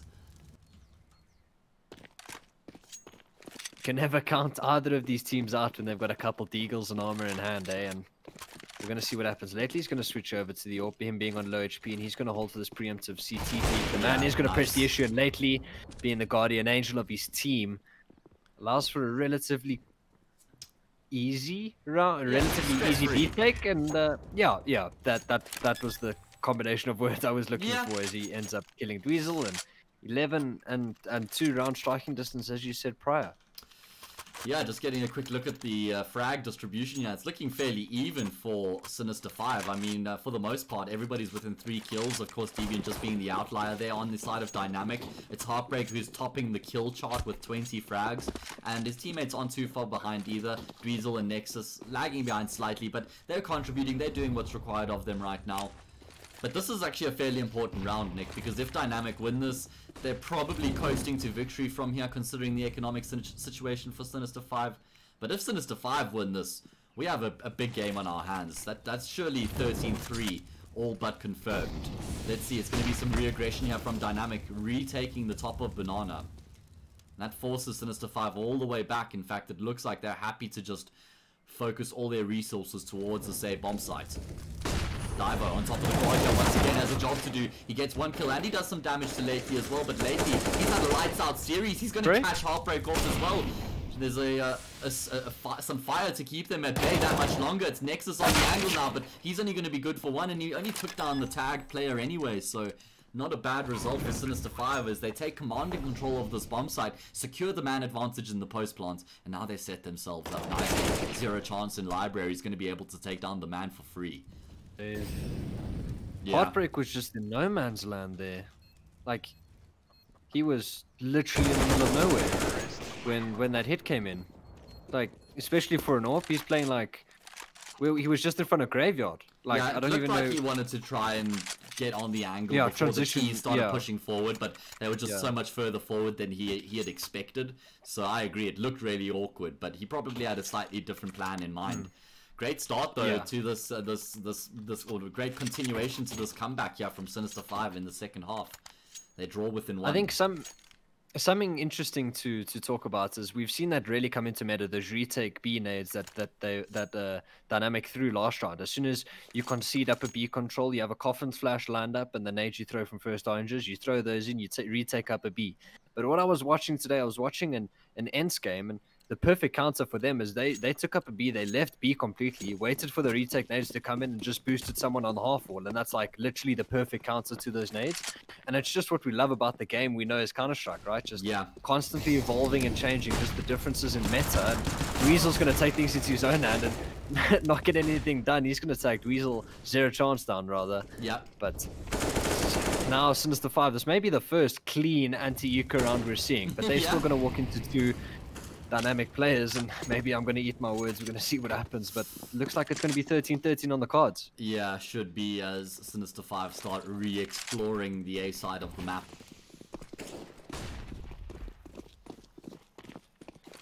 Moving in unison, holding each other's hands. Yeah. Like they're all crossing the street together. Kumbaya. Yeah. And it's what wins them the round at the end of the day. 13-13. I mean, both of these halves now have been super like a tale of 2 stories sort of thing. If you think about it, Dynamic got off to that 8-2 start in the first half. Then Sinister5 brought it all the way back to 8-7. Then Dynamic pull ahead in the second half. They go up like 12-7 or something like that. Then Sinister5 climb all the way back. They're about to make it 13-13. So this is going to be making Dynamic slightly stressed about the situation, I'd imagine. They don't have much momentum behind them. The confidence is going to be slightly low. But they did get to this point already, so there's no reason that they shouldn't be able to close the game out still. And they've got the momentum in check, and they've got the confidence high, 5 rounds in a row. Yeah. Now they're onto the full buy round that they have to ward off from Dynamic. And there's going to be pretty much, this is another very important buy round, more so for Dynamic than for Sinister5. I mean, if Sinister5 do lose this round, they're still able to invest into next, but the same can't be said about Dynamic. I was about to say Divo, but I'd like to see Dynamic take less fights on their CT side now. Feels like they're just being slightly over aggressive and they're losing players that they don't have to. I'd like to see them just turtle in the bomb sites a little bit more and force Sinister5 into the awkward position before they take the fight. And it looks like Sinister5 wants to force the issue towards top middle here, but Dynamic have 4 players of their own. Diver with the beautiful lineup is able to spray 2 of them down. The man chimes in with one of his own. Nexus is going to be able to activate here as well as the teammate is cooped up in the corner. He's going to go down, but it's just Slayer left in the 1v1 versus 2. He doesn't realize where Nexus is positioned, and Dynamic get back to winning ways. And that's a really important round win for them as well, because if Sinister5 pulled ahead there, it'll be the first time they actually had the lead on this map, and that would have been a massive mental blow. 100%, but even though Dynamic were able to win that round, look at the buy. It's not looking great. They've got a FAMAS and an MP9, 2 rifles and an AWP, and we're going to see what happens. But last round, they walked into 4. They walked into 4 players towards upper middle. What a read, and right? That was just, that was just ultimately a great read from Dynamic, and the man is going to open up this round. Love the flash volley combo, by the way.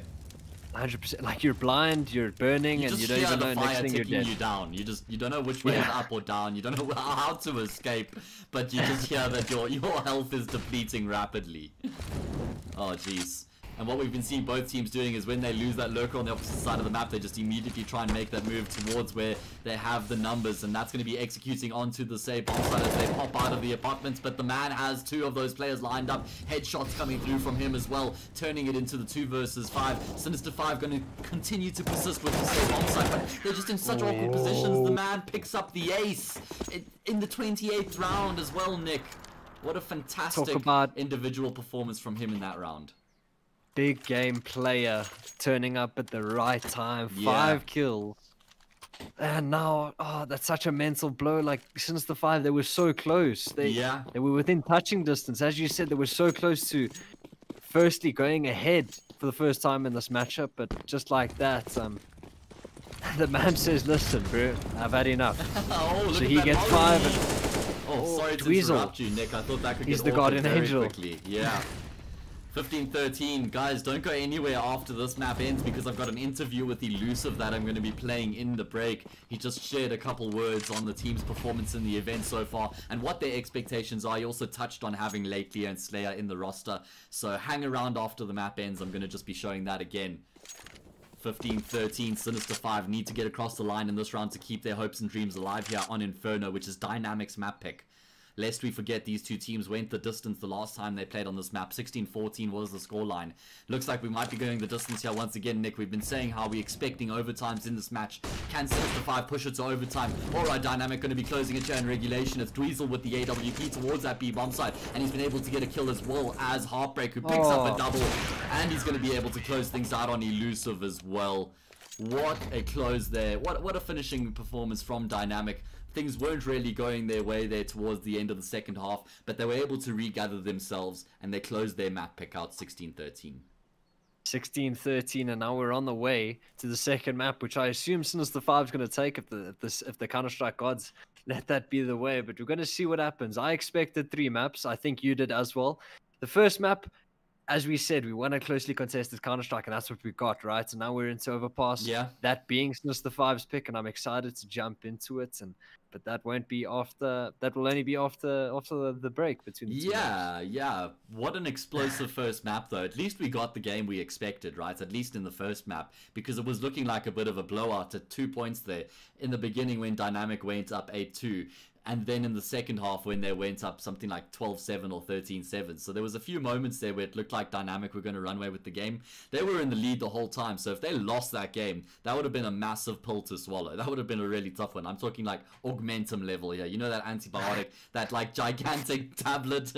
So yeah, that would have been tough pill to swallow. Anyway, they secured the start here that they would have hoped for, winning their map pick. They go up 1-0 in the series. And that is going to be us taking a break. Nick, any final words before I show the interview?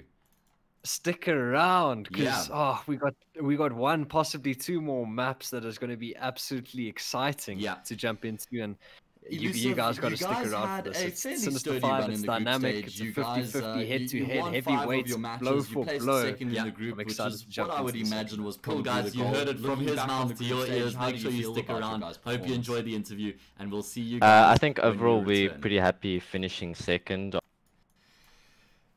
Elusive, you guys had a fairly sturdy run in the group stage. You guys, you won 5 of your matches. You placed second in the group, which is what I would imagine was probably the goal. Looking back on the group stage, how do you feel about your guys' performance? I think overall we're pretty happy finishing second. Obviously, we've got 8k in our group, and trying to say that we're gonna place first in that group is a bit unrealistic. I think for the guys doing it full time and the boys at 80k being the team that they are. So second was kind of always our goal. Okay. We walked away with 5 wins, 1 drew, and 2 losses. One of those losses being against 80k, obviously. Yeah. But we were a bit disappointed with only walking away with 5. I think we wanted to push for basically winning all the games except 80k. So we lost Okay. to Royalty and Yes. drew to Nibble. So the royalty game was probably a bit of an unexpected loss, especially considering I remember we casted that game. It was quite a one-sided match in the end. They just catch you by surprise a little bit there. Yeah, it's just unfortunately due to the nature of our team, the dynamic. We've got guys that are working and studying full time. So CS is very much, a hobby, something on the side, and we don't really commit as much time into the game as we could. Yeah. If we did it full time, and then obviously because of that will lead to inconsistencies in Sure. performances. And unfortunately, in that game against Royalty, we felt like we had a bit of an off game. But I mean, props to them; they played really well, Yeah. so they deserved the win regardless. Yeah, they're definitely one of those up-and-coming teams to keep an eye on. But yeah, it was a fairly sturdy run, and actually, it didn't even cost you that much that you lost to Royalty in the end, because you still finished the group in second with 11 points. So in the long run, you still achieved your objective, and going into the next stage of the competition, you still end up where you would have been anyway. So at least it didn't cost you guys anything. Yeah, 100%. So, speaking of the next stage, it's the championship elimination stage. Of course, you've got your matchup tonight against Dynamic Esports, a team that personally I've been ranking you guys incredibly closely in recent times. Do you see it similarly? Yeah, I think actually if you would call it the midfield, kind of, you've got 80k and Goliath, that would be your top 2 teams, and then after that, Energy, DNMK, and then us are pretty close. I think on any given day the results can go any direction. So Yeah. yeah, definitely rate them as a tough competition. Okay, and just looking into this bracket a little bit now as we go forward in the competition here. You guys play Dynamic, and if we just do a little bit of hypothetical guesswork here for the sake of argument, let's say you beat them tonight, you're most likely going to play against Goliath in the next game. You mentioned you see them in sort of the same class as 80k, or they're in that similar situation as one another. Do you fancy yourselves against Goliath, or is that sort of like where, yeah, we'll do our best, but chances are we're not going to get across the line? Yeah, look, we haven't played Goliath in. I think we played them in official once. I can't remember which map it was or when we played them. But ultimately, I don't see any team in the country as unbeatable. You look at a demo too, you find their gaps, you pick up their tendencies, and you Sure. try and play around that. So I mean, it's just the nature of the game. So if we do a little bit of homework on Goliath and we pitch up and we play our game, I think we can definitely walk away with a W. I mean, Okay. we've even caused upsets against 80k. I think Yeah. best of 3 is obviously a different matter, but if we pitch up and we play our game and we do our homework, I think the sky's the limit. Yeah, cool. I really like that attitude as well. Then just finally, what are your goals and expectations for the event as a team?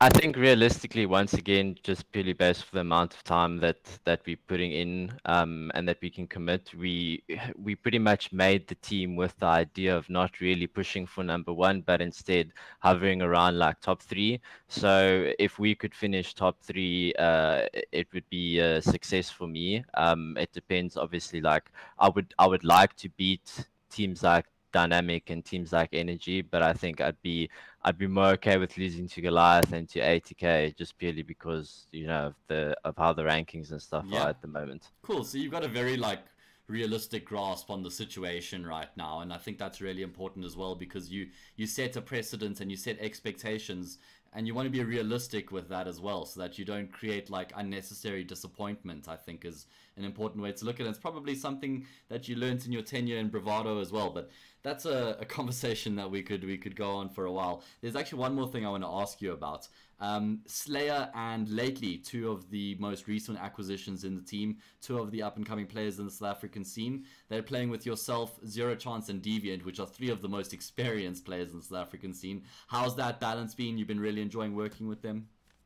Yeah, so we've obviously undergone a few lineup changes, and now we've gotten to the point where we've got the two youngsters, if you will. It feels weird for me saying that, but Yeah. I guess I'm part of the older generation now. But yeah, no, they're incredibly skilled players. They've got a lot of potential. The nice thing about it is they're literally like sponges. So Okay. it's the all the experience and the knowledge that we pass down to them. They just listen, absorb it, and I think they bring a lot of firepower to the team, which is obviously very necessary, especially if you're tackling any of these top 3, top 4 teams. Okay, well there we go. There you have it. Mr. Elusive, thank you so much for joining me tonight. I really appreciate a little bit of input. It's great to get an insight into your great mind, the mastermind I like to refer to you as. You know, you got all the experience in the world now. Best of luck for tonight, and I'm keen to see how far you guys can take it here in the Telkom VS Gaming Masters Season 5. Thank you very much, and thanks for having me. Cool. Cheers, guys.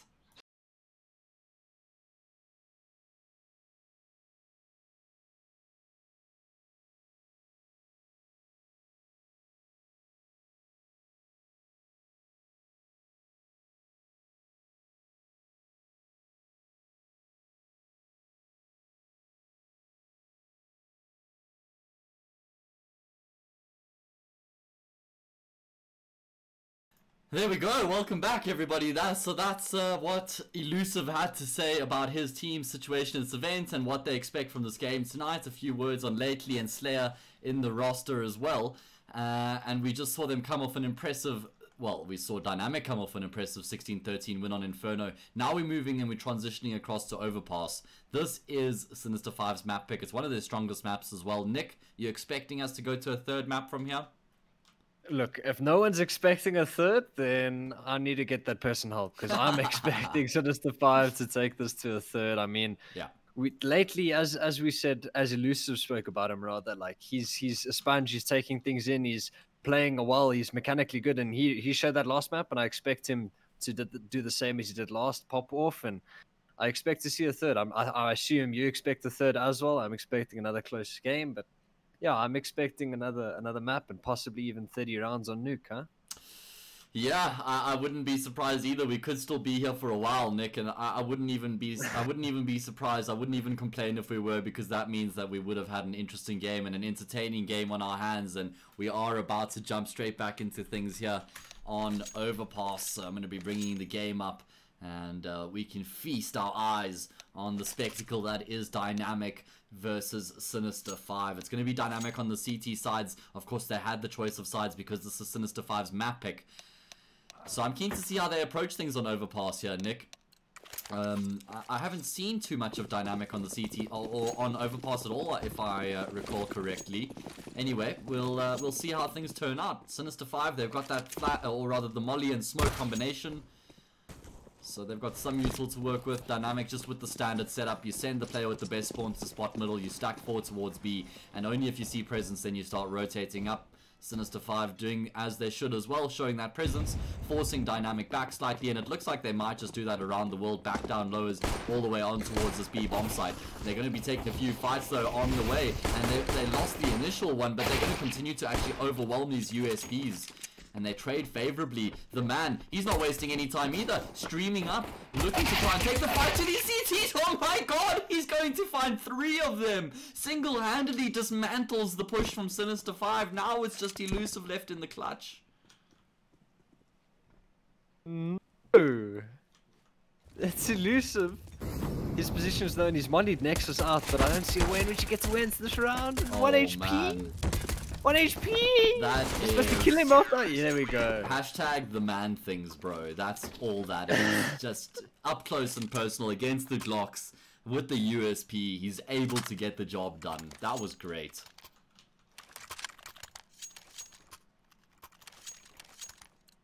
Yeah. They all just said, listen, the man, we're gonna fight you towards lowers. And he said, listen, I'm the man. And then you got 3. So I mean, first round going the way of DNMK is as easy as they like, and it's exactly the start they wanted, right? They finished last map with the momentum they needed. They didn't let Sinister5 have really a say in the late game, but now they've got to hold this off. Weasel gets 2 with the silence. The P shooter it is. He's going to switch out to the smaller P shooter, get the 4th, and as simple as you like. He lines them up, knocks them down. 0 chance. The last to fall. 2 on the board. The silence Heartbreak. killer. Yeah, Dweezil, he's able to build up that bank already. Yeah. 4.1k on him. I mean, that was 3 kills with the MP5, so that's $1,800 going his way. I could do quite a lot with $1,800, Nick. I don't know about you. Oh, you know those 240 hertz monitors? Ooh, I'm checking those 3090s out as well, my guy. Hey, yeah, those are $700. Jesus, alright, Oh. so Deviant with the spray through the woods, able to find money. Might actually get Oh, another he gets kill. Jesus, okay. I mean, that's not something that you can rely on every day. He's gonna take down the man as well. Deviant. Wow, I mean, you can't necessarily rely on that happening too often, can you? Just by completely opening up the B-bomb site without even setting a foot in the B-bomb site. Like, Deviant is just having a field day. He gets one and he's like, you know what, why don't I reload and just try one more time? And then he gets another, and then the player preemptively peeks Monster, and he gets the third. And Sinister5, the first gun round goes exactly the way they wanted to. And just as you like it, Sinister5 post their first on the board on their map pick. Yeah.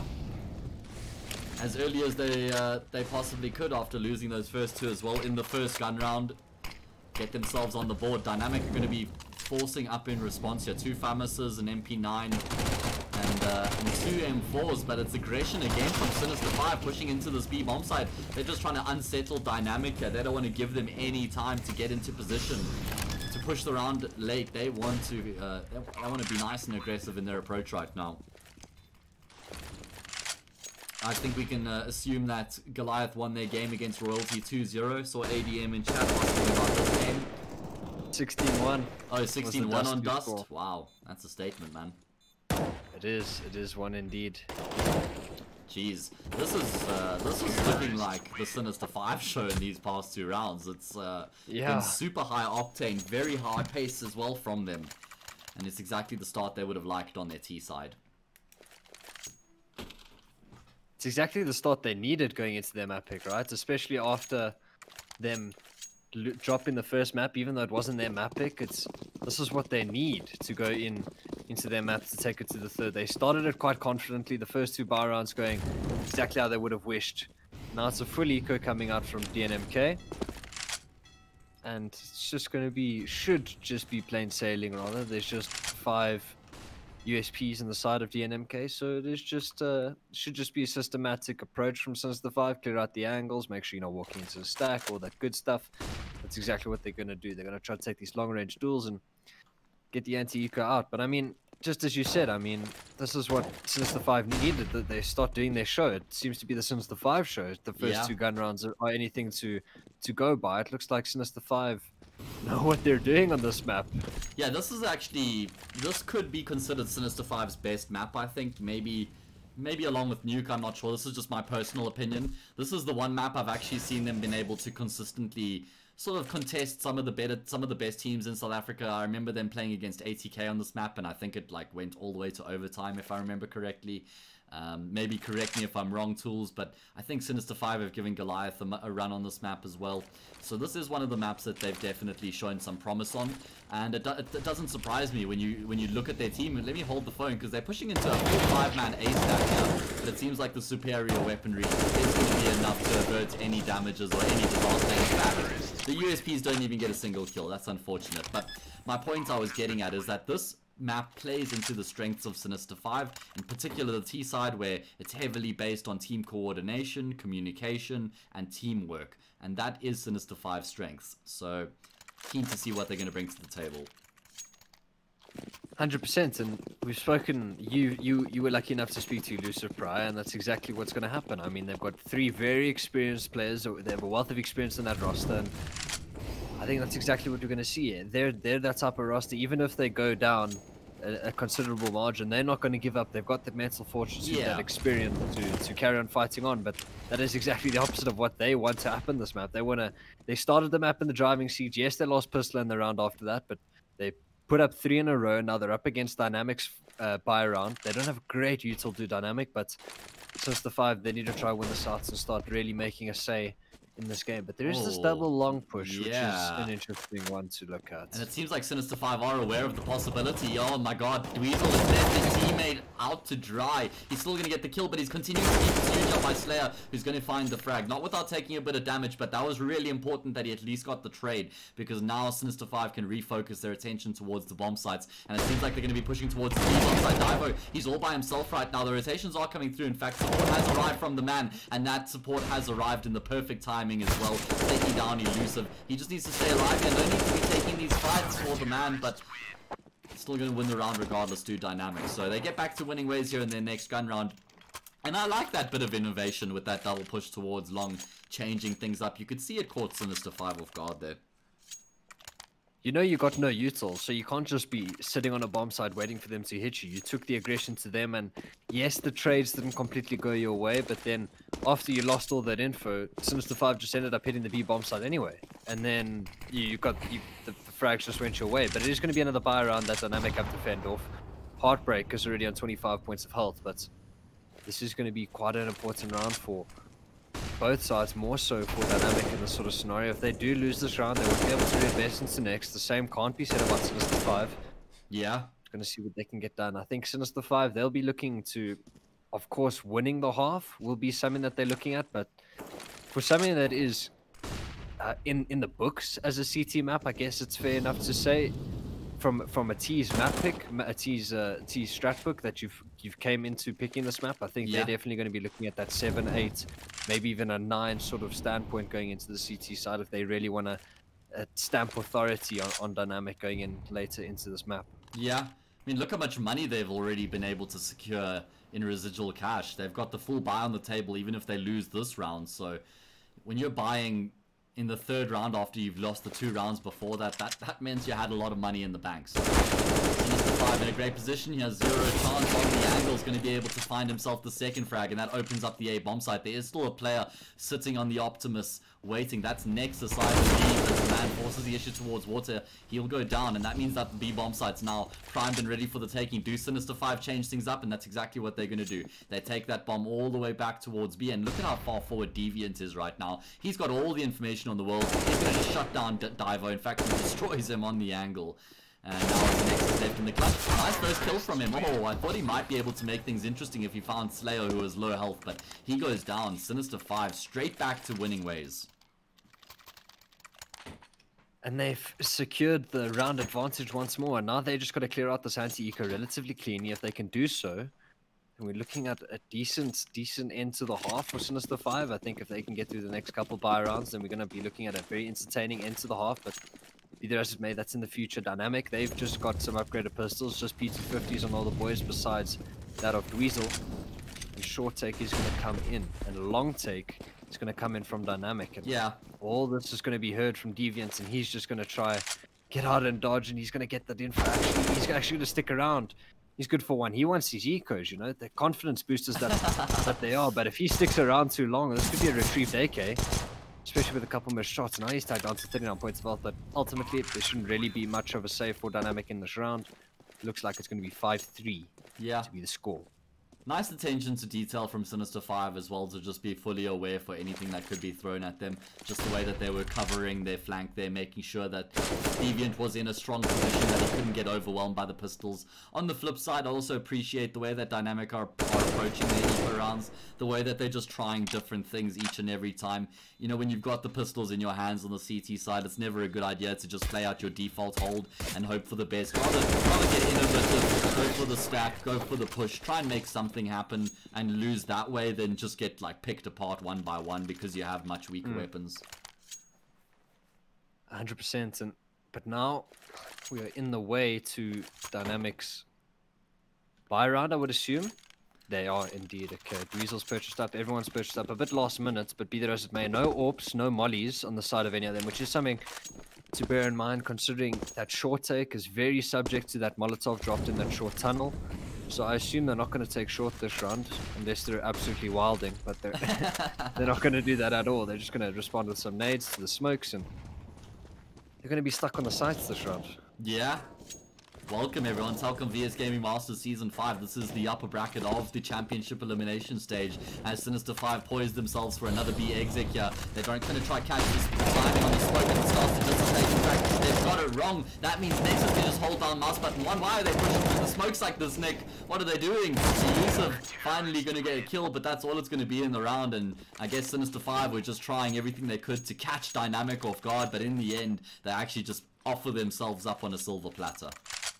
It's just free kills at the end of the day for Dynamic. They'll be taking those every day of the week. That was a buy round that shouldn't, like, if you're Sinister5, you just got to bleed out the util. You can hit a bomb site with pretty much no response from Dynamic. But all Dynamic did, they dropped the smokes and the choke points. You can literally just wait that out and then hit the bomb site after. But be there as it may, hindsight is 20/20 vision, and Sinister5, they 100% understand that they know that they've made a mistake that round, and the question is, are they going to rectify it? Are they going to do it again later? And what's going to be the tail of the end of this half, but it is going to be another investment from both sides. Nexus being the only one on unconsiderable weaponry in the shot, being on the FAMAS, but Heartbreak is going to take things into his own accounts, and he's almost able to line up two.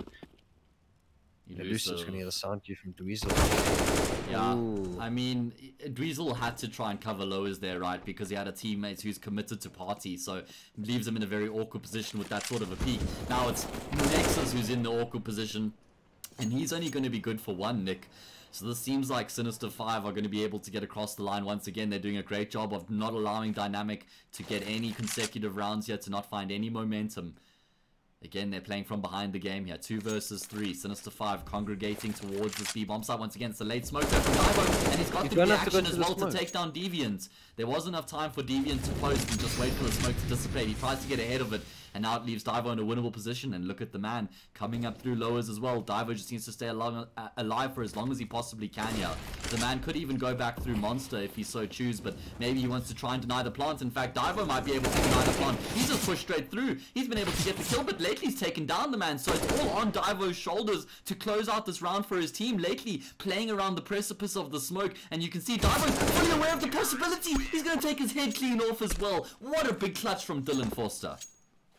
What a great way to end the round from Divo, but ultimately that round just goes down to, I don't want to downplay Divo's brilliance in that round, getting 3, but Sinister5, like, you're in a 3v2 and you're just pushing a smoke early to try hit the B bomb side. Like, I understand you're trying to catch the play off guard, but no one's there to trade, and ultimately Dynamic, again, they're going to take those wins every day of the week. Yeah, Weasel's going to try to press the issue over towards the middle, but he doesn't realize. Oh, will he be able to get away? Up close! Oh, Dweezil! Being no Weasel, he takes down lately, and now it's a 3v5, and yeah.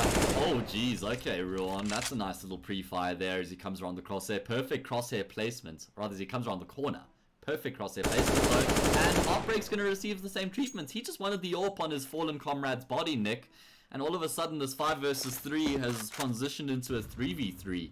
So it's Dynamic who give up their big advantage, and you can see they want to try and make some sort of a play here to get themselves back in the round, and they're going to be walking into a couple T players here. Elusive lining up his utility. You can see him just throwing flash after flash, molly as well, so he gets caught off guard. Deviant leading the charge down. He's going to be covering towards short. Nexus on the angle, and it wasn't Nexus who found the kill, so Sinister5 should have the info that there's another player coming from short. In fact, there's 2 more players that are going to be coming from short. This could work out well for Dynamic. Surely there's no ways that Sinister5 actually expect this. Forced to use the smoke to extinguish the flames, so that means Dynamic have free passage into the bomb site. Slayer in the clutch isn't going to be good for the second kill. I don't think it was necessary for him to use that smoke on the fire, though. It seemed like a bit of an impulsive decision. I feel like he just had the smoke in his hand and then saw the molly. What do I do with this? Okay. Like, no molly, no more. Yeah. But even, like, look, it sounds like I'm just moaning at the end of every round, but that round was a 3v5 in favor of Dynamic. They had a 2-man advantage, and then just 2 players literally staying on top of one another, make it a 3v3. Yeah. And then they should have won the round, and they did in the end, but not as a convincing of fashion as they would have liked to. Like, look at their money, it's in the dumps. They only survive with 1 player alive. Like, they're not going to have an AWP. The man may have to drop a rifle over for Dweezil or Heartbreak. He is going to do so. But as the T economy plays out in this game, Sinister5, they're going to have a better buy than Dynamic, but it just seems to be just which team can capitalize on the other team's mistakes rather than which team can outplay the other team at this stage in the game so far. But be there as it may, 6-5 is the score. Yeah. And there's 3 FAMASs and a weird buy coming out from Sinister5. They're just all staying around that 2k mark, trying to get something done with these P250s and rifles in their hands. Absolutely. Let's see if they're going to be getting back to winning ways here. Of course, not the most ideal weaponry to potentially do it with, but at the bare minimum, they're gonna want to chip away at Dynamic's economy here. You just see the money in the bank. It doesn't look very promising for Dynamic. Even if they lose a few players here heading into the next gun round, they're going to be in a spot of bother. So Sinister5 don't need to do anything too special, and even though it is just the eco, they've got 3 rifles at their disposal, so there's certainly potential for them to do damage in this round, and you can see that's why they're just biding their time. They're giving the riflers some opportunities to do a bit of a to create a few inroads, perhaps, for the pistols to follow up, maybe pick up another rifle. Who knows? They all have armor. Oh no. Elusive's time. I thought but they had I thought he timed out. Okay, thankfully no damage had been done, so they're able to call the timeout in time. And I can just look at my friends list. I see Elusive's already back in the server, so shouldn't be too long until he reconnects. ZA internet, it's a struggle, bro. Not only is the internet against us, but also the power. So it is what it is. But be that as it may, I thought he was timing out. He was just looking at the wall, but looking at his bayonet slaughter. I mean his Bowie slaughter. You got any knives? Yeah. Any skin? Do you a skin guy? I do have 7 layers of skin. Okay. I do only have one notable skin in my inventory, and it's actually a Navaja Fade. And I actually won it in a giveaway, man. I don't know if you're familiar with Just Harry, the commentator from the UK. Yeah. Do you know Just Harry? He cast with Hugo. Harry as and well. Hugo. Yeah. Yeah. And he hosted a giveaway where he was giving away his beautiful knife, and I actually won the giveaway. And it was quite a funny story because I met him in Abu Dhabi at the PLG gaming event in 2018. So the fact that I won his giveaway, we had a bit of a laugh at. And it's actually a beautiful knife. It's got like a 0.003 fade, I think, so it's like really clean, and it's also a full fade. It's the 100% fade, so I got that beautiful purple tip. Ooh. Yeah. Very nice. Very nice. The spoon. The spoon. Hey, when you get a free spoon, my guy, you're not gonna complain. Oh about yeah, that. you take it every time. Yeah, especially if it's got nice colors on it, pretty colors. So back into the game we go here. 6-5. Dynamic find themselves ahead for the first time on Overpass. So actually, I lie. They won the pistol round, so they were ahead 2-0 at one stage. They get themselves back ahead. Still though, the money's not ideal, so they need to be super cautious. Actually, the full buy comes through from Sinister5 after the reset, Nick. So this is a gun round for them. Yeah, I thought last round. What actually? Oh, the rifles got dropped over, and none of them actually dropped over the rifles. That's why they had extra money in the bank. That's why I had to take time to think about what happened there. But that's why we're seeing 5 rifles instead of the 2 P250s out. And be there as it may, the early map control seems to have gone the way of Sinister5. The dynamic players are stuck on the bomb sites. There's actually one player towards short, I believe. Yeah, it's a nice position. Short tunnel, which is next. Yeah. Okay. I was about to say Heartbreak has quite a nice position there in water because he can watch through the short pipe, but he gets taken down. Dweezil gets taken down, and all of a sudden, Sinister5 find themselves on the A bomb site. They've taken full control. The man is the first responder, but he doesn't expect Elusive to be so far forward, so he gets traded out. And Dynamic have no choice but to go for the save here, surely. Surely, right? But Nexus could actually get knifed. Oh, Deviant to knife him. That's a sad next noises, but you know, playing for the win, I respect it, but you know, we all need content now and again. Yeah. Divo just needs to save this AK into the next round. And even though you've won 2 rounds and then you've lost one, and you've won 3 rounds actually, and then you've lost one, and now your whole team has to full eco. It's just life of a CT, right? You know, have to buy that kit. The M4 is more expensive. Yeah. More expensive for a Molotov and all that stuff, man. You know. Yeah, life of a CT in Counter-Strike 2020. Yeah, I mean, what was that? Was that 4 consecutive round wins for Dynamic? I think I can actually just have a look quickly. Three. Okay, it was the 3, but you can see in 2 of those 3 rounds they hemorrhaged players, so that's why they were in such a bad economic situation. So, gonna be the full eco now. Oh, actually, it's the full force from Dynamic. They're not going to be letting up playing here. around. Yeah, they want to try and continue to put as much pressure as they can here on Sinister5. I see Divo saving some money. The tick from the fire gives Heartbreak's position away, so Elusive is fully prepared as he comes around the corner. He's going to try and go one better. He's going to try and find the kill, and he does. That's an AK, 4v4. Not a bad result for Sinister5 to start things off. Trades the AK off to the man as well, who has armor, he's got full health, but all in the meanwhile, Sinister5, they've got that excursion going up through long, and they're getting quite a bit of information as a result. And they actually have this lowest push coming out from Dweezil. He's actually going to push right up close and personal. He could catch Deviant off, but there's going to be quite an awkward gunfight. Deviant's going to get out of the dodge. Oh, no. What? He can drop the smoke. Is he going to drop the smoke? No, okay. They still got lowest control. So be it as it may. But now it's the encounter over towards bathrooms. Nexus wins that one out, and now Lately's going to track his position. Dweezil gets one into Deviant in the meantime. Lately shoots Nexus in the back of the head, and now it's a 3v2. Lately's going to try to take air control. Currently in party, and Lately, he doesn't care what Divo thinks over towards Dumpster.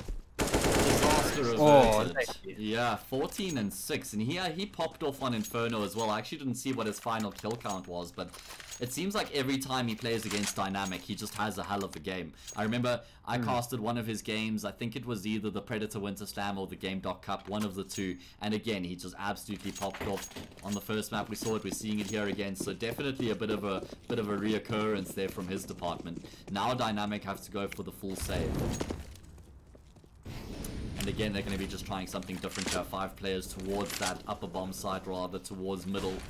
Looking to try and contest the back there towards the fountain, and sometimes this chaos can actually yield a couple kills, but it seems like the AKs have got things under wraps. Relatively clean. Slayer's the only ones to fall, and now's the question of whether we're going to see the battle of the big green guns. There's still not that great amount of money on the side of Dynamic. I mean, yeah. I'm not sure how prolific an AWP Divo is, but I don't assume he's going to be purchasing one up with no armor. He isn't going to do so, but the AWP is out on Slayer in the last round of the half, and T's have the better buy, and it looks like they're just going to be defaulting over towards middle. 3 players there, 1 player towards lowers, and 1 player outside Monster. And entertaining them is going to be Heartbreak towards Party. He's going to press the issue, but Zero Chance has his number, and he does so. Yeah, Dynamic trying to be proactive, trying to make moves, see if they can unsettle Sinister5 here in the final round of this first half. But it's going to be Sinister5 who draw first blood. And they do have quite an advantage, not just a numerical one, but a weaponry advantage as well. 2 FAMASs in play, and not a massive amount of utility left for Dynamic here. And you can see that's why they're just starting to turtle back into the bomb sites. They're going to have to rely on these gunfights to try and bail them out of the round. I like the way Sinister5 are approaching this as well. They've got time on their side, they've got numbers on their side. Just showing some presence all over the map, showing presence towards A, making sure that Dynamic can't go with that risk where you just, you know, split 1 player on A with 3 on B. Although it seems like they're going to be making that gamble read. Dweezil left by himself here at the A bomb site, just trying to keep things under lock and chain. He's going to go down to the AWP of Slayer, and that should be the end of the half. I don't think these 3 players are going to be able to make the retake happen. I mean, it would be really impressive if they could. I assume the man's just going to push a smoke and try to get something done, but you never know. Divo looks like he's going to be the first to take contact. Slayer is going to be the one that's going to attempt to try fall, but bit of an awkward gunfight that, but he's going to flash and re-peek. He's going to press the issue as Divo. Deviant takes out Nexus. Divo gets 1 and 0 chance. Slayer with the trade, and Elusive finishes out onto the man, and a 9-6 half going the way of Sinister5 and the T side of Overpass on their map pick, which is exactly what they needed. Yeah, sure. At least Dynamic did make something of that half. I mean, 6 rounds isn't a total train smash. It's something that you can work with heading into the second half. In fact, heck, I wouldn't even be surprised if Dynamic were stronger on the T side of this map than they were on the CT side. Generally, that can happen when teams don't put too much preparation in on the map. Not to say that Dynamic haven't, just a bit of an assumption. We'll see what happens, though, as we just have a timeout here before we jump back into the second half. Remember, this is the second map. It was Dynamic who won the first map, 16-13. That was Inferno. If Sinister5 win this map, we're going to be heading to Nuke as the decider. Ooh, I love some Nuke, huh? It's also a strength of both of these teams, so it's not like immediately you can be like, alright, if we're going to Nuke, X team should win this. It's still going to be incredibly closely contested. These teams have quite a substantial overlap in their map pool, which always just increases the entertainment on display. Which means every map, every sort of encounter they come into, it's going to be a closely contested, very exciting one at that, and that is exactly what we're seeing in both these maps. 9-6 going the way of Sinister5. Slayer, he's got 2 flashes. I assume those are going to go towards Monster for an early Monster peek, and 2 players up towards Long, but it does look like it's going to be a B rush. Smoke for the mid-side. Weasel's going to flash them out. 2 flashes come in. Heartbreak with 1, and elusive Deviant, he gets 2, but he's got to get out and dodge, but Weasel up close and personal, he can get 1 and upgrade to that USP if he chooses to do so. Oh, Slayer from heaven.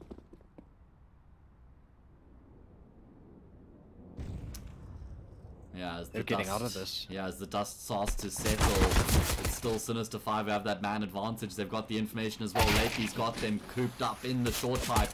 Doesn't expect the second, and that means Divo can actually find the frag, but he only has 23 health, and he still needs to find 2 kills. He does have a few things going for him, though, right? He's been able to pick up a USP, so he's at least got that 1-tap potential. There's also a minute left on the clock, so there's plenty amount of time left for him at his disposal. And also, Sinister5 have splitted 1-1 with a player on each bomb site. So wherever he goes, he's going to have an immediate 1 versus 1. And in fact, Sinister5 have made the read. Rotating 0 chance in, saying rather stack on 1 bomb site. Oh my god, Divo! Oh my goodness gracious me, did you just do that? Did you just destroy 0 chance like that? Whoa! Okay. That was a shot. I believed for a second. After you hit that shot, there's nothing you can't believe anymore. Yeah, fact. Especially though he's on 23 points of health. I mean, he took that fight with full confidence. But be there as it may, it's a much needed pistol round coming out from Sinister5 and a much needed tactical pause coming out from Dynamic. So maybe they just have some time to talk things over, know where they stand, just take things slow coming into the 4-round deficit they got coming into the second half after the pistol round. Yeah, big win for Sinister5 as well to just continue to climb here on Overpass. They now are just 6 rounds away from closing out the map and taking us to a 3rd.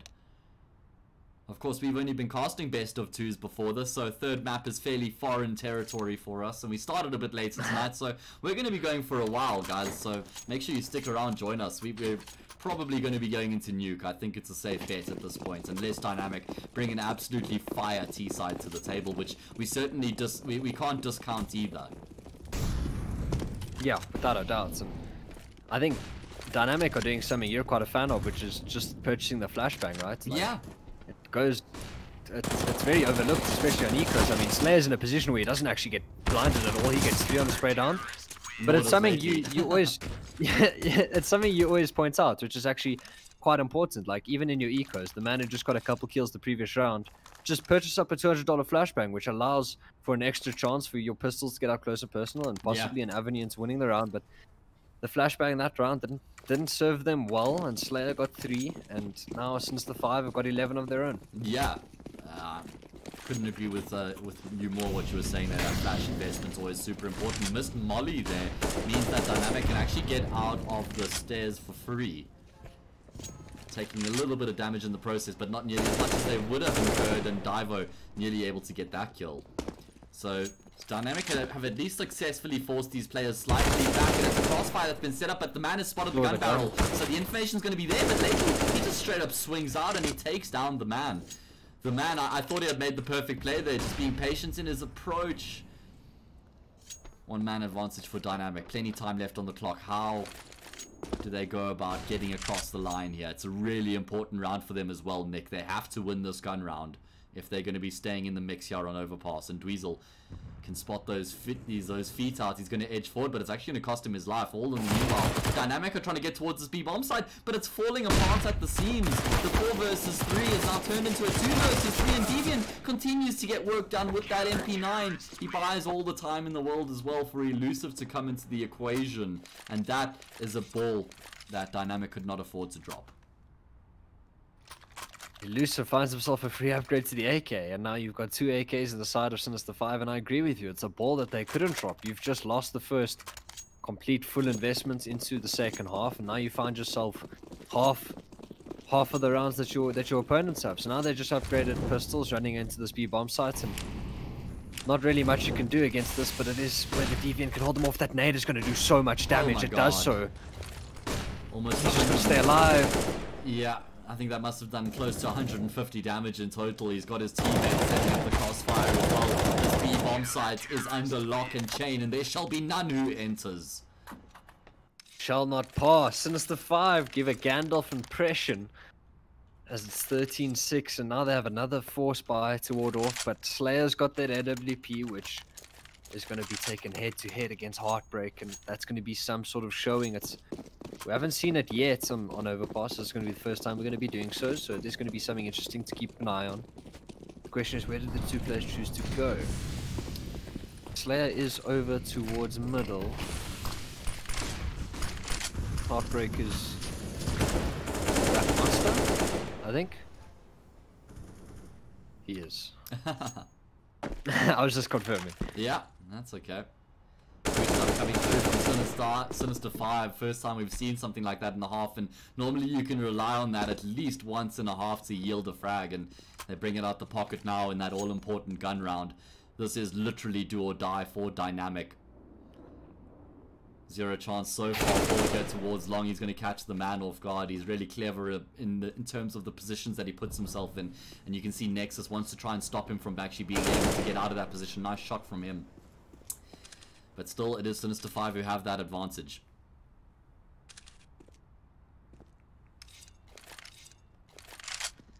They're going to reboost. Oh, they're just jump spotting. I thought that would have been a bit cheeky. Quite an interesting one, but yeah, it would have been a bit of a slap in the face for Dynamic from Sinister5. But Nexus is just selling a bit of an A fake, trying to pull a rotate, but lately gets all the info. He's up close and personal. He knows this isn't going to be an A hit. This Util is thrown out to no avail. Dweezil gets the entry into Deviant, but not without Elusive having a say in the round.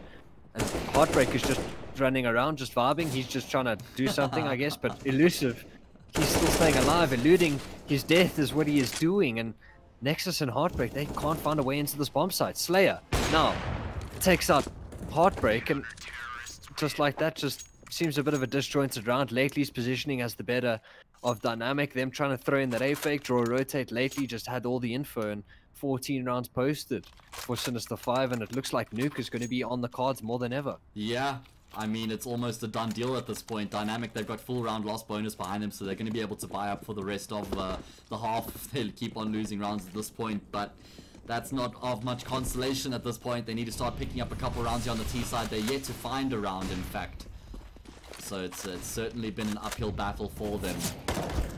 And it seems like once again Sinister5 want to get in their faces. They want to shut them down as quickly as they can. 0 chance of the double will get traded out, but his job's been done. And look at this aggression, this relentless aggression from Sinister5, getting in the faces of Dynamic, Nick. They are not giving them any room to breathe. Zero respect, and ultimately we can see why this is their map pick. Last map was 16-13 to Dynamic, and Sinister5 are putting on a CT masterclass on Overpass. I mean, Slayer lately and Deviant, they're all in the 20 kill zone, and Elusive is 14-9 being positive. 0 chance, the only one really struggling, but even though he's only got 10 kills, in the CT side, the 10 kills he's got have been important, right? Yeah. Or the kills that he's got out of those 10. He gets one, knows when to fall back, and he's at least good one in his position, but Slayer, he wants to add to his tally. He takes down Heartbreak just before the smoke blooms, and as easy as you like, it looks like it's going to be 16-6, as it's a 3v5 actually. 2v5, Divo and Nexus, they left scratching their heads where their teammates gone. Elusive, Divo gets taken out, and now it's Nexus in a 1v5 to try keep Sinister5 in the Overpass server. Nexus is actually going to have a say. 1v5 turned 1v3, he's got a first double. I don't think he gets much more. His ex-teammate is going to try to shut him out. Do it, and lad. Deviant's already... I love this. Deviant's already pushed. He's already in T-spawn. He's had a banging game as Deviant, actually. I just want to see the numbers before we go off. I see 23 kills for Lately, 21 for Deviant, 21 for Slayer. So they have been doing some fantastic damage throughout this match, or this map at least. And Nexus... And also for Lately, it's 23 and 9. Like, he hasn't even reached double digits in deaths. It just shows what impact he's been having. Yeah. And it's going to be fitting as Deviant finishes things off here on Overpass. And he does indeed confirm that we're going to be going the distance here in this series. There's going to be Nuke up next. My word, what a high octane performance from Sinister5 there, Nick. They just completely blew Dynamic out of the water. And they literally... I'm struggling to actually even say that Dynamic were in that at all on Overpass, like in any part of that map. It was just... Sinister5 pretty much always felt like they were in control there. 100%. And I mean, they were 9-6 up at the half, and yeah, they didn't drop a CT round, and that just shows why it was their map pick, and they put on a showing, a masterclass for Overpass, and now we're on to Nuke, and this is the map we wanted. This is the first third mapper we'll be casting of the VS Masters Elimination, upper bracket rather, and I'm keen to jump into it as soon as possible. Especially considering that it's Nuke as well, a map that both of these teams are really solid on. So guys, we're going to be taking a short break here from myself and Nix, and when we return, we will be back with the third and final map. But I'm going to leave you guys with a little something to enjoy while we have a break. I've got an interview that I recorded with Elusive a bit earlier. He shared a few words on his team's prospects at this event. Hear what he had to say, and then we'll be back afterwards. Elusive, you guys had a fairly sturdy run in the group stage. You guys, you won 5 of your matches. You placed second in the group, which is what I would imagine was probably the goal. Looking back on the group stage, how do you feel about your guys' performance? I think overall we're pretty happy finishing second. Obviously, we've got 80k in our group, and you know, trying to say that we're gonna place first in that group is a bit unrealistic. I think for the guys doing it full time and the boys at 80k being the team that they are. So second was kind of always our goal. Okay. We walked away with 5 wins, 1 drew, and 2 losses. One of those losses being against 80k, obviously. Yeah. But we were a bit disappointed with only walking away with 5. I think we wanted to push for basically winning all the games except 80k, so we lost to Royalty and drew to Nibble. So the Royalty game was probably a bit of an unexpected loss, especially considering I remember we casted that game. It was quite a one-sided match in the end. They just catch you by surprise a little bit there. Yeah, it's just unfortunately due to the nature of our team, you know, the dynamic. We've got guys that are working and studying full time. So CS is very much, you know, a hobby, something on the side, and we don't really commit as much time into the game as we could. Yeah. If we did it full time, and then obviously because of that will lead to inconsistencies in performances. And unfortunately in that game against Royalty, we felt like we had a bit of an off game. But I mean, props to them; they played really well. Yeah. So they deserved the win regardless. Yeah, they're definitely one of those up-and-coming teams to keep an eye on. But yeah, it was a fairly sturdy run, and actually, it didn't even cost you that much that you lost to Royalty in the end, because you still finished the group in second with 11 points. So in the long run, you still achieved your objective, and you know, going into the next stage of the competition, you still end up where you would have been anyway. So at least it didn't cost you guys anything. Yeah, 100%. So, speaking of the next stage, it's the Championship Elimination stage. Of course, you've got your matchup tonight against Dynamic Esports, a team that personally I've been ranking you guys incredibly closely in recent times. Do you see it similarly? Yeah, I think actually if you would call it the midfield, kind of, you've got 80k and Goliath, that would be your top 2 teams, and then after that Energy, DNMK, and then us are pretty close. You know, I think on any given day the results can go any direction. So yeah, yeah, definitely rate them as a tough competition.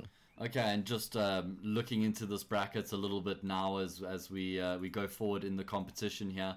You guys play Dynamic, and if we just do a little bit of hypothetical guesswork here for the sake of argument, let's say you beat them tonight, you're most likely going to play against Goliath in the next game. You mentioned you see them in sort of the same class as 80k, or they're in that similar situation as one another. Do you fancy yourselves against Goliath, or is that sort of like where, yeah, we'll do our best, but, you know, chances are we're not going to get across the line? Yeah, look, we haven't played Goliath in. I think we played them in official once. I can't remember which map it was or when we played them. But ultimately, I don't see any team in the country as unbeatable. You know, you look at a demo or two, you find their gaps, you pick up their tendencies, and you Sure. try and play around that. So I mean, it's just the nature of the game. So if we do a little bit of homework on Goliath and we pitch up and we play our game, I think we can definitely walk away with a W. I mean, Okay. we've even caused upsets against 80K. I think Yeah. you know, best of three is obviously a different matter, but if we pitch up and we play our game and you know we do our homework, I think the sky's the limit. Yeah, cool. I really like that attitude as well. Then just finally, what are your goals and expectations for the event as a team?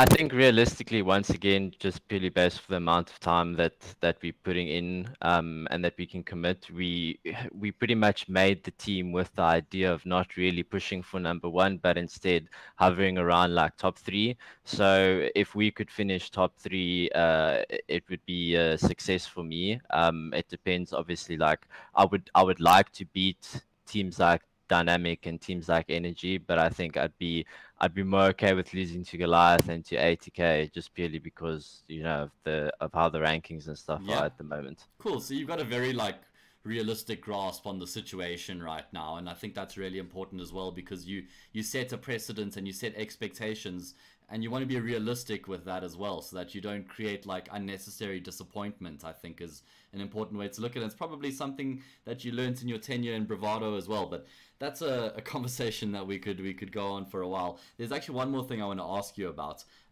Slayer and Lately, two of the most recent acquisitions in the team, two of the up-and-coming players in the South African scene. They're playing with yourself, Zero Chance, and Deviant, which are three of the most experienced players in the South African scene. How's that balance been? You've been really enjoying working with them? Yeah, so we've obviously undergone a few lineup changes, and now we've gotten to the point we've got the two youngsters, if you will. It feels weird for me saying that, but I guess I'm part of the older generation now. But, yeah, no, they're incredibly skilled players. They've got a lot of potential. The nice thing about it is they're literally like sponges. So it's the all the experience and the knowledge that we pass down to them. They just listen, absorb it, and I think they bring a lot of firepower to the team, which is obviously very necessary, especially if you're tackling any of these top 3, top 4 teams. Okay, well there we go. There you have it. Mr. Elusive, thank you so much for joining me tonight. I really appreciate a little bit of input. It's great to get an insight into your great mind, the mastermind I like to refer to you as. You know, you got all the experience in the world now. Best of luck for tonight, and I'm keen to see how far you guys can take it here in the Telkom VS Game and Master Season 5. Thank you very much, and thanks for having me. Cool. Cheers, guys.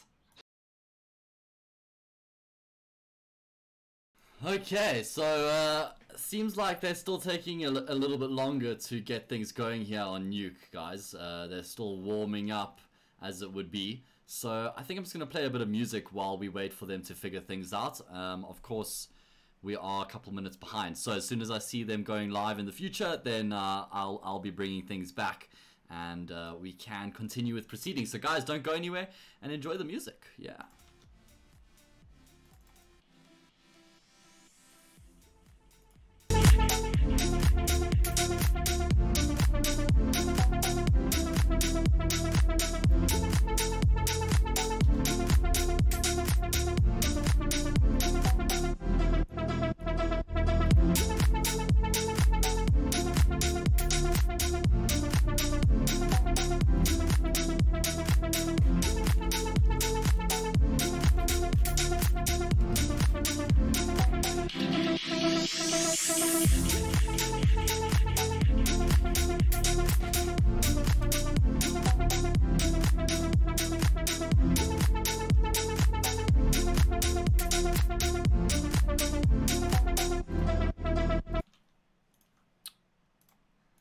Okay, so it seems like I just needed to start playing a bit of music for things to get underway here once again, because apparently apparently that's all they were waiting for, you know, for us to just transition into a break.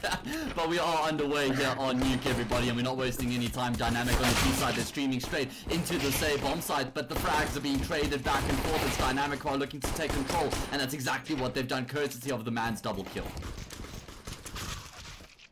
Deviant and Slayer actually making it a bit more competitive now. The man, pistol in hand, he's actually gonna look to drop towards lower vents. Oh. Never mind, he's just gonna take out Slayer. 4 kills in the round, as easy as you like. Dynamic post the first of our third map of the VS Gaming Masters, up a bracket clash between Sinister5 and Dynamic. It's what we love to see. 3 maps. Yeah, guys, thank you so much for joining us and sticking with us. It's fantastic to have everybody here tonight supporting local Counter-Strike. This is the upper bracket of the championship elimination stage, and Sinister5, they managed to get an impressive win on Overpass. They picked that up 16-6.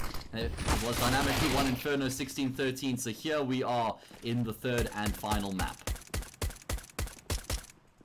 They're all just gunning it down in secrets. All of them haven't let go of W the whole round. All of the Dynamic players there. The man pushing a ramp smoke, he finds a kill. Now he's waiting for the flank, he finds another. He's currently 6-0. He's building up that bank. Bomb's going to be planted, and looks like it's going to be 2-0 to Dynamic. I know Elusive's good, but he's not that good to win a 1v5 with a USB. 2-0 Dynamic. Not many people are. Yeah, 2-0 Dynamic. A great start for them, Nick, just to put their demons to bed as to exactly what happened on Overpass. But they now find themselves in far more familiar territory on Nuke, a map they're very comfortable on, and they certainly are a force to be reckoned with on this map as well. Having said that, as are Sinister5, a great map for them, a map they're very solid on, and a map they really enjoy playing. So this should be a fantastic encounter. And look at the aggression here from Dynamic. Oh my word, it's nade after nade. Divo, fortunately for him, that nade goes slightly deep, but he still has a full belt of utilities, so he's in a very awkward position right now, so far forward in that hut. Dynamics just want to get these pistols up close and personal, and that smoke in front of hut may allow them to do so, but lately playing up close and personal, he doesn't get blinded by the flashes, and with the FAMAS he gets 2, but with help from Slayer and Elusive, he's able to stay alive. And now it's Dweezil with the P shooter left in a 1v5. And look, I know I said Elusive's good. Dweezil doesn't win this. I'm putting my neck out there. I'm taking a real big gamble with saying he doesn't win this round. But yeah, don't stick your neck out too far there, Nick, really. You're making some controversial statements, my friend. You're going to get outed on Twitter with those sort of things. Sinister5, they no longer have the 0 next to their name, though, so now it's game on. Both teams have a full investment coming their way, and it's 1-2 going to the way of Dynamic. And now is where we get into the juice. Now is where things start to get interesting. It's the first buy round of our third map. Yeah, this is it. This is where either of the teams can make a statement. Dynamic have been very aggressive in their approach so far here on Nuke. Seems like they're just going to be going for a bit more of a default setup, though. They've got 4 players outside looking to just secure the map control. Heartbreak has the AWP in his hands as well. Certainly his weapon of choice, and as I spoke about it earlier on, when Dweezil came into the roster, he actually picked up the AWP. It looks like they've transitioned back into Heartbreak being the primary AWPer. I don't mind actually seeing that. Dweezil's competent on a rifle as well as the AWP, so he's fine with either weapon. And I feel like Heartbreak is more impactful when he has the AWP in his hands than when he has a rifle. So I think it's certainly the right way to go about approaching things, especially on the T side. Heartbreak just has a knack for finding entries with the AWP, and let's be real, AWPing on the T side is definitely the more challenging of the 2 halves to AWP on. That's where you have to be quick. You have to be really careful in the way you approach your fights as well. Pick and choose your battles carefully, and be ready for when you do come face to face with a CT. And it looks like that face to face battle is going to be towards the B bomb side. Even's able to find the first and the second. Nice little bait and switch from him there. He actually even finds the third. Fantastic job by him. He's been put in the grave, but he's done so much damage. Even the bomb's been dropped in a very awkward position here.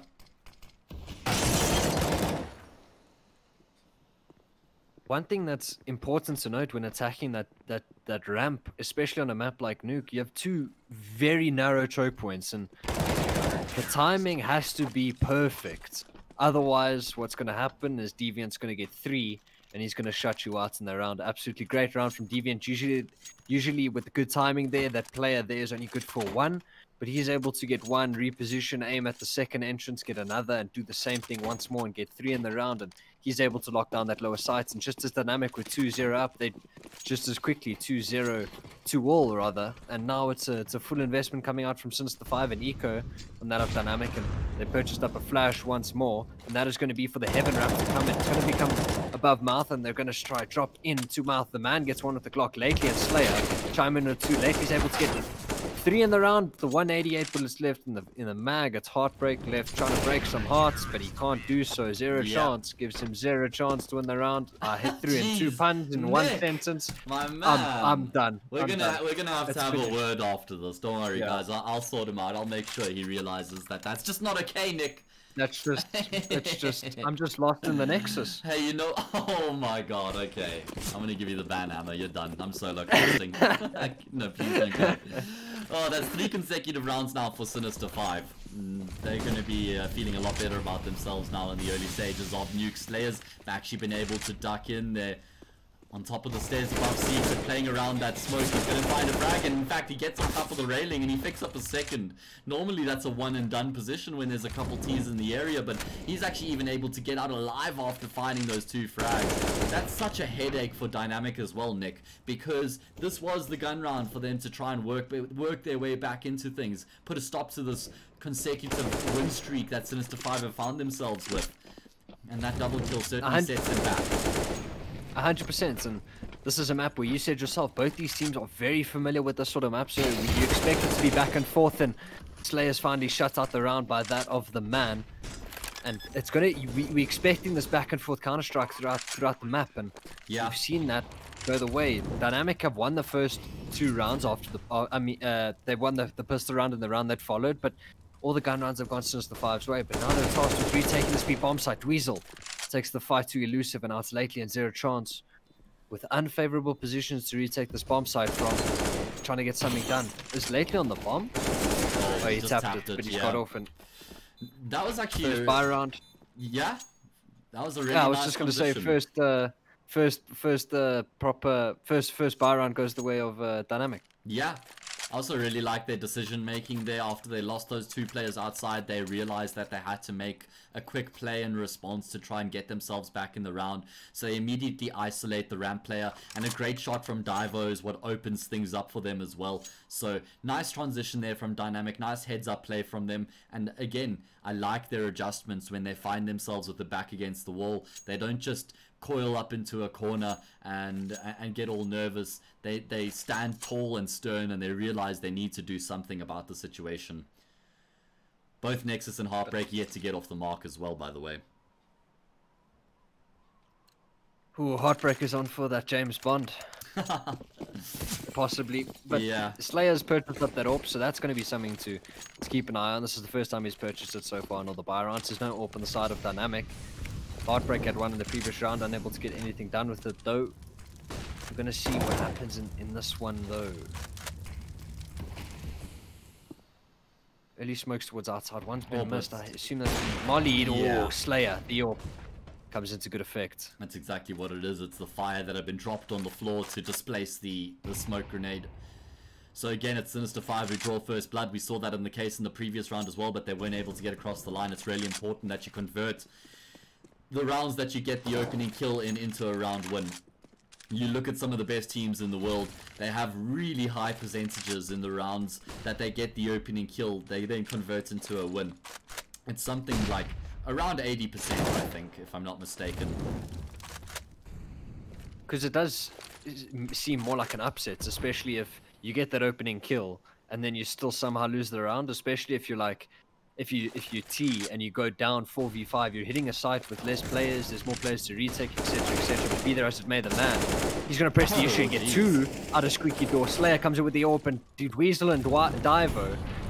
Weasel and Divo, it's a bit of a... a bit of a... yeah, exactly. Everybody loves a pair of double Ds.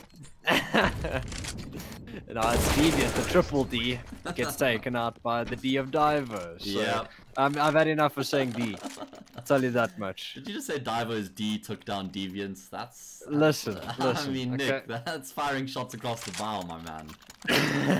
Oh, jeez. Okay, Sinister5, they're going to have to go back to their save here after they've lost now 2 consecutive rounds. It's looking way more cohesive by Dynamic. As I said, though, Nick, Sinister5, they've also found the opening kill in the past 2 rounds, and they actually haven't been able to get across the line in either of them. So that's not a good sign in the early stages here on Nuke. They've got the pistols in their hands, and that's a great first shot by Zero Chance. It seems like Sinister5 want to maybe go for the lobby crunch. They've got the player coming through ramp, but it seems like that man didn't get the memo. The lobby crunch had been cancelled. Lately, also, he's ahead of the money, can't get anything done. Slayer gets taken out by Nexus, and now it's Elusive left in a 1v4. And Dynamic, they've sorted out a good response from the 3 rounds that Sinister5 put on the board. They've responded with 3 of their own, found themselves in a 5v3, what looks to be a 5v3 advantage. And Nuke is one of those maps many people know it's probably one of the most, if not the most, CT-sided map in the pool currently, alongside, you could argue, Train. Possibly a map like Vertigo, depending on how teams play, but be there as it may, it's 5-3, and Dynamic are starting to mount a good numbers on the T side, especially if they can get another 2 or 3 rounds. They'll be definitely looking at closing out the series with the 2-1 victory. Absolutely. That's what both of these teams are in the hunt for right now as it stands. Another full buy round, no AWP on the table this side for Sinister5, and we've seen that's been a bit of a catalyst for their success in this series so far. The molly going to be used to displace the smoke grenade again, so there's a bit of a gap. But this time, it looks like it might be a miss smoke. I didn't see them throw a molly as the second smoke, and that means that Slayer's going to be able to catch Nexus on the cross. Man, that's frustrating. Weasel blow, he's going to continue this charge towards the B bomb site. Dynamic, they've hit that extra gear right now, and they're looking to just smother Sinister5, but Elusive does net them the 1-man advantage. Deviant looking to go further. He's going to trade 1 for 1. Not a bad result considering they're already ahead by a player. If you trade 1 for 1, that's okay. Normally trading 1 for 1 as the CTs is not great, but it's alright in this situation. Now it's a 2 versus 3 as the bomb gets planted. Divo, who's been fantastic so far throughout the series, has a job to do here once again. Tapping away, he takes Elusive's head off, and I think he spotted Slayer as well. So now Zero Chance has to activate. He needs to try and get himself into the equation and make something happen. It's going to be Dweezil to draw blood next as he finds Slayer. Now it's Zero Chance left in the 1v2. He knows where both of these players are. No Zero Chance. You can't just stick a 10-second defuse. Dweezil's going to swing out. You can see he thought about it for a second there, Nick. Yeah. Until one of his teammates was like, listen, you don't have a kit. don't dream, my boy. But anyway, 6-3 is the score, and I'm not sure. That was a missed outside smoke, which Sinister5 were unable to capitalize on. It just hit that stoop just before Secret, so just a bit of a miss lineup with that smoke. But be that as it may, they were still able to get down, even though they did take a bit of damage, as you said.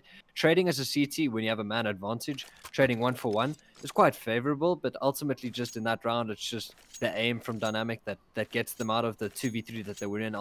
Diver with a great 1-tap over towards double stairs with the players rotating in from Secret, spotting the next. Zero Chance giving away his position with the smoke.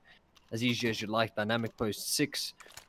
And it's been quite a good response, especially after they lost that bonus round after the second round. That they lost the buy round on the 3rd. And then now they've posted quite a couple in response. Now it's 6-3, and they'll be looking up, possibly trying to post a 7th, and they'll be happy with that on the T side of Nuke. Absolutely. Oh, the opening frag going the way of Dweezil. Of course, this is just the eco from Sinister5. I mean, Dynamic find themselves in a great position here. Nick potentially going ahead 7-3. That'll put them in a really solid spot, I think, heading into the rest of this half.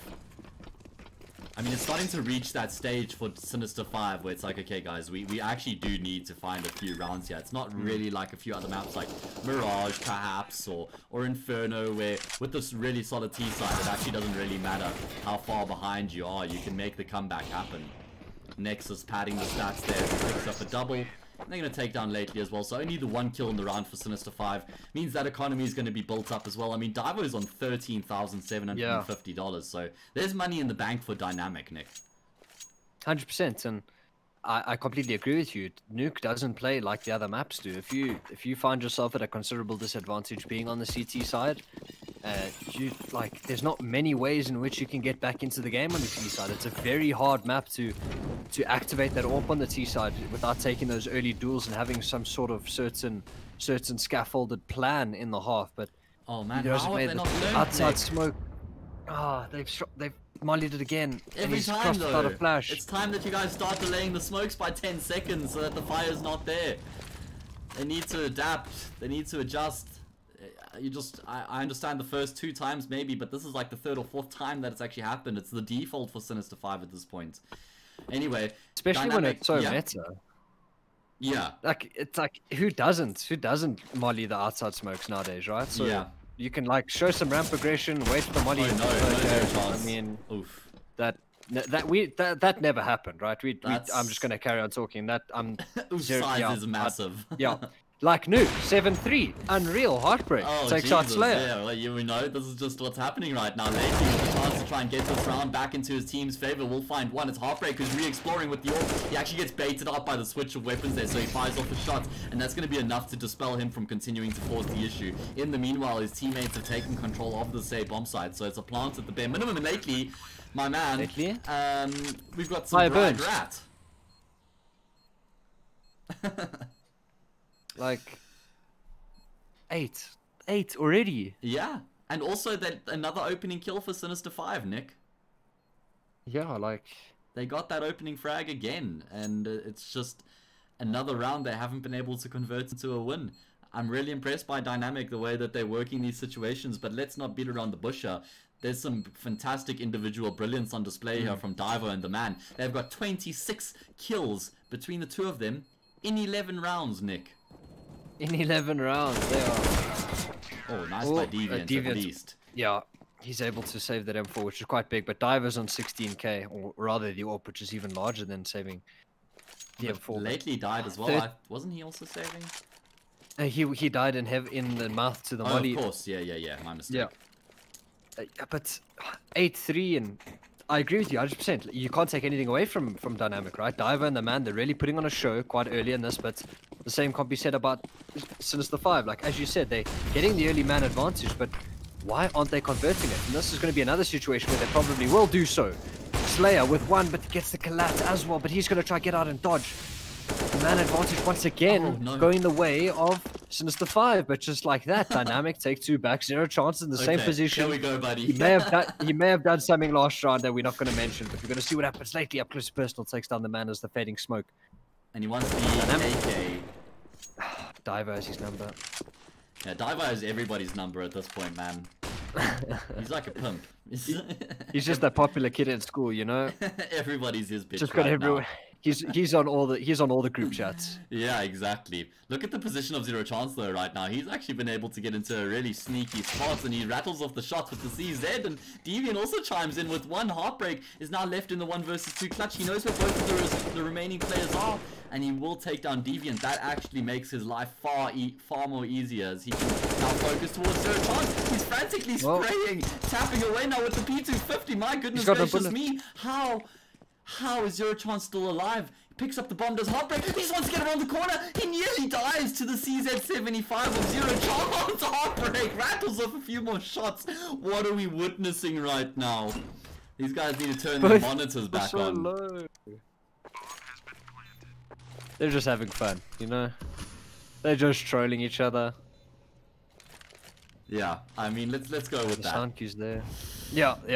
Yeah, I like the way Heartbreak is playing this though, just straight up close to the choke points. Shut down Zero Chance as soon as he pushes through the doors. No ways, Heartbreak doesn't hit the shot, he's dead. Zero Chance has won it. Bit messy, but he's able to post it. And not like this, Chief. The 4th is on the board. I think that's pretty much all we took from that round, right? Great. No one whiffed. There was no awkward encounters. It was just a 1v1 at the end of the day. I mean, I'm just going to put that down to the fact that it's nearly 11 PM and we're in the 3rd match of the series.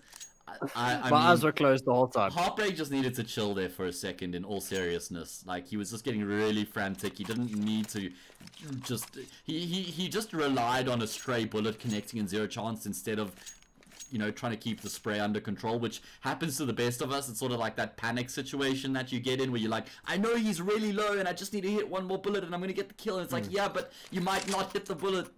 Oh, jeez. Cool calm head on zero chance as well. Let's just analyze what he did in that round. The way he went all the way up the ladder, down silo, behind the crate. He got a kill, stayed alive, got another kill.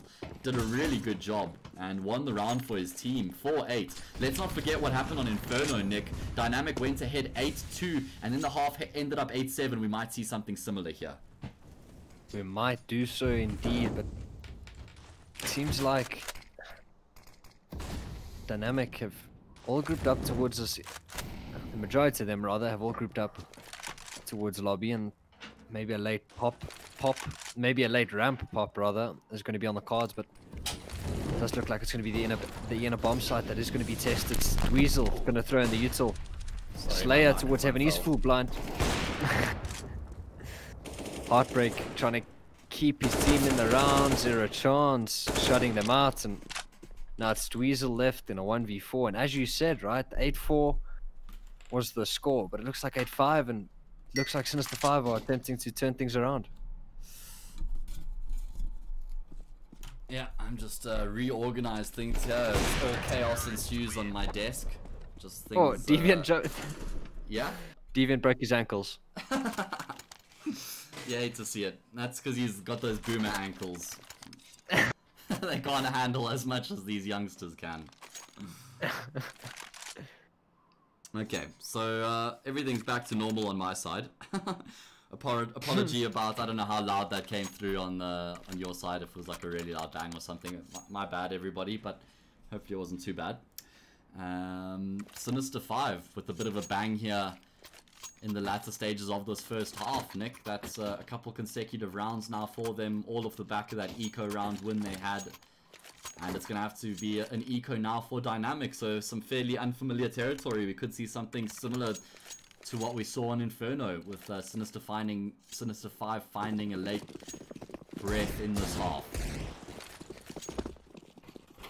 100%, and especially if the pistol round goes their way, we'll be looking at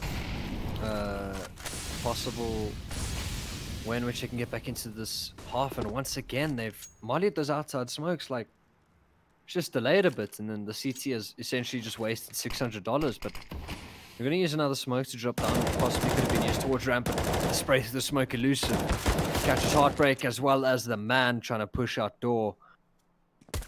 Just cleaning up these ecos is the experienced elusive. Up close and personal with the USB. He's actually going to switch out and get one more. Divo comes in with the trade, and now it's Divo and Dweezil tasked with bringing them back. This 2v4 is the second last round of the half. They will be buying next round anyway. They're just trying to do some economical damage, but lately he's not having any of it. He's stabbing them in the back.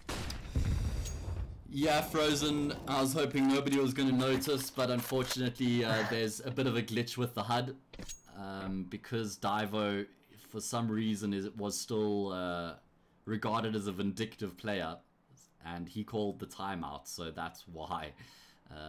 That's what the HUD reads. We'll definitely have that resolved for next time. Vindictive just rebranded to Dynamic, and Dynamic just they came out of nowhere. Oh, I mean, I don't think so.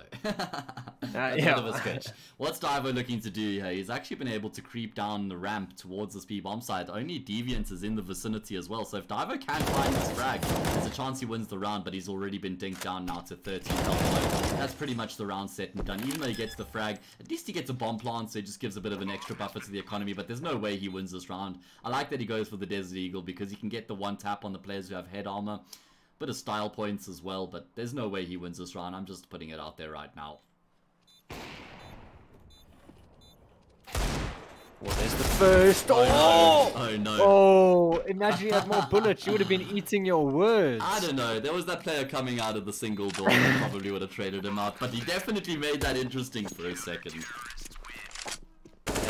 What's very important in that round is the fact that he was allowed to only allow 2 Sinister5 players to stay alive. Like, that is going to hamper their buy somewhat. Never mind, they're still all just going to have pretty much full belts of utility coming into the last round. Elusive won't have the luxury of the kit, but he is joined by 4 players who are, and it is going to be full buy round, full utility belts across the server for the last round of the half.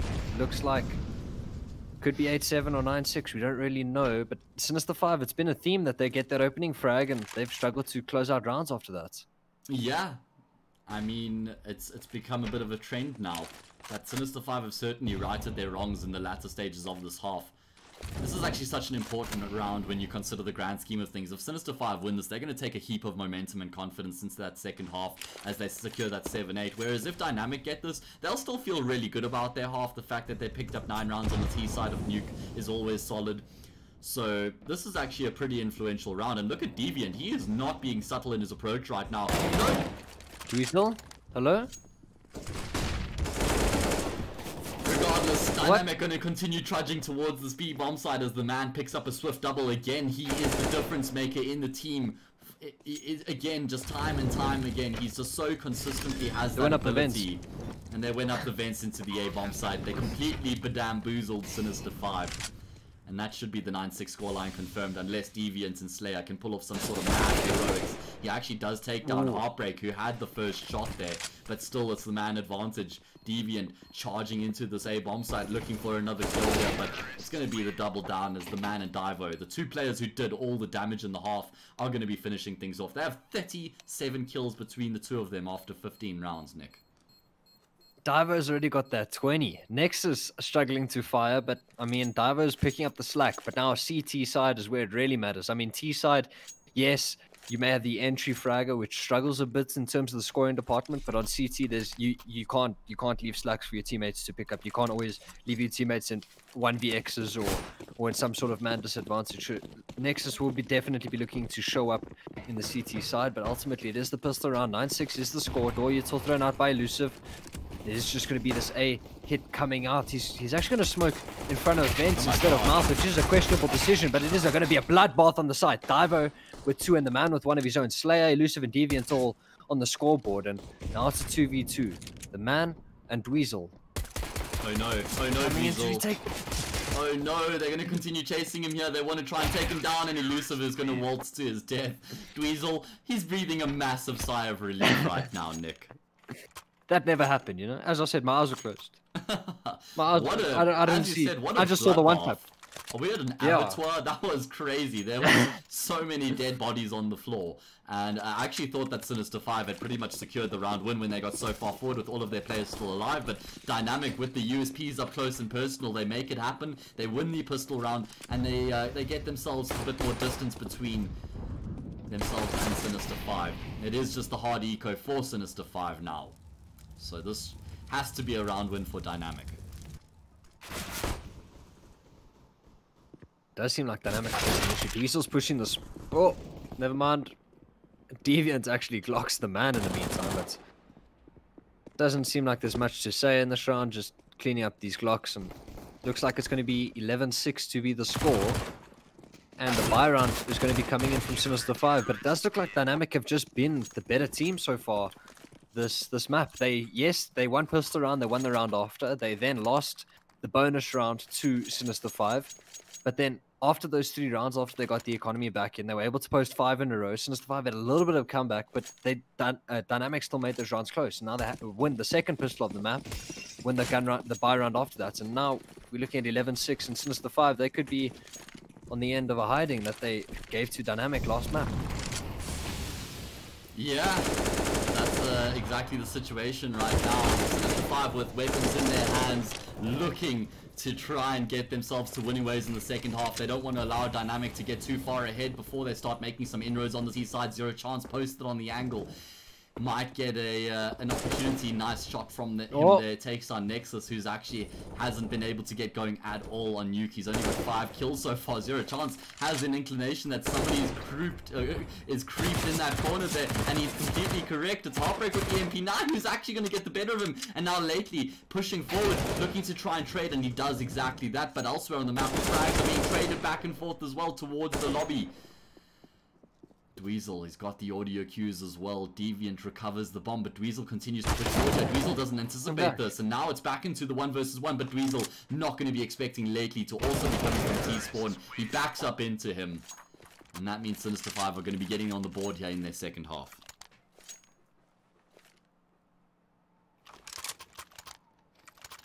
Deviant's almost made that round winnable. Like, I don't blame Dweezil looking the other way, because you're thinking, why is Deviant just pushing alone in that scenario? Maybe the other players coming through mouth, they want to meet up, but either as it may, lately finished out the 1v1. 7th is posted, but not without receiving quite a large amount of economical damage. But Dynamic, they have an eco of their own. They'll be able to invest into the next round with the 1-round loss bonus that they have. But they just got to make this round as pricey as possible for Sinister5. Yeah, that's the goal right now, is to just chip away at the economy so that Sinister5 don't have that buffer, right? So that if they lose the round, they can't full buy regardless. So he's going to bite off a bit more than he can chew there as he comes around the corner. Nice angle being held by Dweezil at Heartbreak. So as soon as the T comes around the corner, he's actually faced with both of the players. And as a response, Sinister5 is going to charge through outside. And they run into the Desert Eagle of Diver, who also finds a kill. So Sinister5 are being chipped away here, piece by piece, as they push to the bomb side. Heartbreak has an AK as well, sitting on top of the stairs. He's going to catch them off guard. Again, it's another 1-for-1 trade. There's another player here on the bomb side. I don't think he's going to go check. The man is able to find the frag. Deviant again will trade him out. Now it's on Nexus in the 1v1. All of his sins will be forgotten if he can just clutch this one out for his team.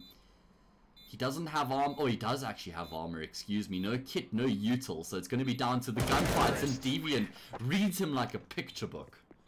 But that was a great eco round regardless. 100%. They made it as expensive as possible. And now look at Slayer and Zero Chance's money. It's in the dumps. They're going to have Galils or maybe an SMG, but they're going to pick out for the Galils. They won't have that full belt of utility, that being a Slayer, but it's Dynamic as well. They've got 2 FAMASs and MP9, but the AWP is on Heartbreak, which is something to keep in mind. So that is going to be quite a considerable factor coming into this round, where the Heartbreak can activate with that AWP. Yeah. So they are just going to be holding a lockdown in lobby, trying to get hold for this lobby crunch to come in. That will not come in, but Zero Chance, he just going to push a molly and take 50 points of damage. This is quite an important round in the grand scheme of things. It's going to be aggression towards the say bomb sites, as Sinister5 want to try and put their dreams on the throat of Dynamic, but it shows that Dynamic certainly still have fight left. And Nexus, unfortunately, going to get caught off there as he focuses his attention towards Deviant. That allows Elusive to come through, securing the bomb plant. 2 versus 2. Heartbreak misses that shot, and he's going to get taken down. He couldn't get around the corner in time. Now it's left on Dweezil in the clutch. He may be undetected here as he makes his way forward. It's all about the timing. Going to be coming through Squeaky Door, and he finds the frag onto Deviant. Now he finds himself up against Elusive in the 1v1. Elusive has backed off into Hut. He's playing the mind games here. He's trying to play the clock. He wants to take this as deep as he possibly can. You can see in Dweezil's mind, he's committed that Elusive must be playing around the silo. He's actually going to be able to spot him in time. Dweezil gets gifted the clutch on a silver platter. Elusive hung around, and that led to his demise. Jeez. That was so unfortunate the way that ended up playing out. Elusive could have gone for the more passive option of just pushing all the way into lobby, maybe back around through Squeaky. The bomb was planted for him. He decided to hang around, and that meant that Dweezil was able to get the clutch. Big round for Dynamic. Big round for Dynamic. 12-8 on the scoreboard, and we've said this multiple times. Big fan of, you've won a round, you've won a clutch. Just call it timeout. Speak things over. Maybe think, even though you won around this, there were still mistakes, right? Yeah, sure. So they're gonna fine tune everything. They coming into the latter stages, especially of the series, not even of this map, but of the series of the 2-1 of the upper bracket. They want to have that BO3 victory so that they still allowed that extra life in the tournament. They don't want to go down to that lower bracket. They're calling this timeout to fine tune everything, make sure everything's right, patch up the mistakes that they could have had last round or the holes. And I'm quite a fan of what they did. 12-8 is the score, and a partial investment is coming out from Sinister5. Just Deagles and some armor on a couple of players. Elusive, yeah, got those 2 flashes, and Nexus. He still hasn't really been able to fire so far. But this could be the round in which he gets his confidence up. They're on his way. They're on their way to him. And he's able to line them up and knock them down. The Kobe does 1. The M4 does other, and the pre-fire is able to get 1, but his teammates coming in to steal his ecos. Nexus. That was the 240 hertz monitor. Heard them coming through the monitor. Yeah. Surround audio monitor LCD thing. Yeah, I mean, if anybody doesn't know, Dynamic have been kitted out with 240 hertz monitors and absolutely beastly computers from their org, something like 500 FPS on the PC. So there's certainly no excuses in that department, and they are ahead nicely here now on Nuke. They find themselves 13-8 up, and it's another eco round for Sinister5. So this should be 14-8 at the bare minimum. Zero chance, fluffing multiple opportunities to get the opening kill. Heartbreak also probably lingering around longer than he should be. But it's another eco. Sinister5, they're conceding 14 for the most part, but the Zinner hit is going to come in. Molly's in response. Nexus, as Molly does nothing, just gets extinguished. But behind the orange box over towards ramp, Dweezil rather gets one, but the trade comes in from Zero Chance. 4v4. The B bomb side is in control of the T's, but elusive with his flank. He's going to take out Divo and Lately with one in the meantime, and this is exactly what Sinister5 need, but they got to close out this round. The man is not having any of it though, but elusive again with this flank. Oh no, not like Great this. work from elusive. It's falling apart at the seams. Jeepers. Another eco round that Sinister5 have been able to convert into a round win. That's kind of been a theme in this whole series, whether it's a force buy or an eco. They've just shown they always have life in them. Certainly something that on the flip side, Dynamic need to brush up on. Their anti-eco rounds, their anti-force buy rounds, because if you're consistently having this much trouble against them, there's clearly an underlying issue.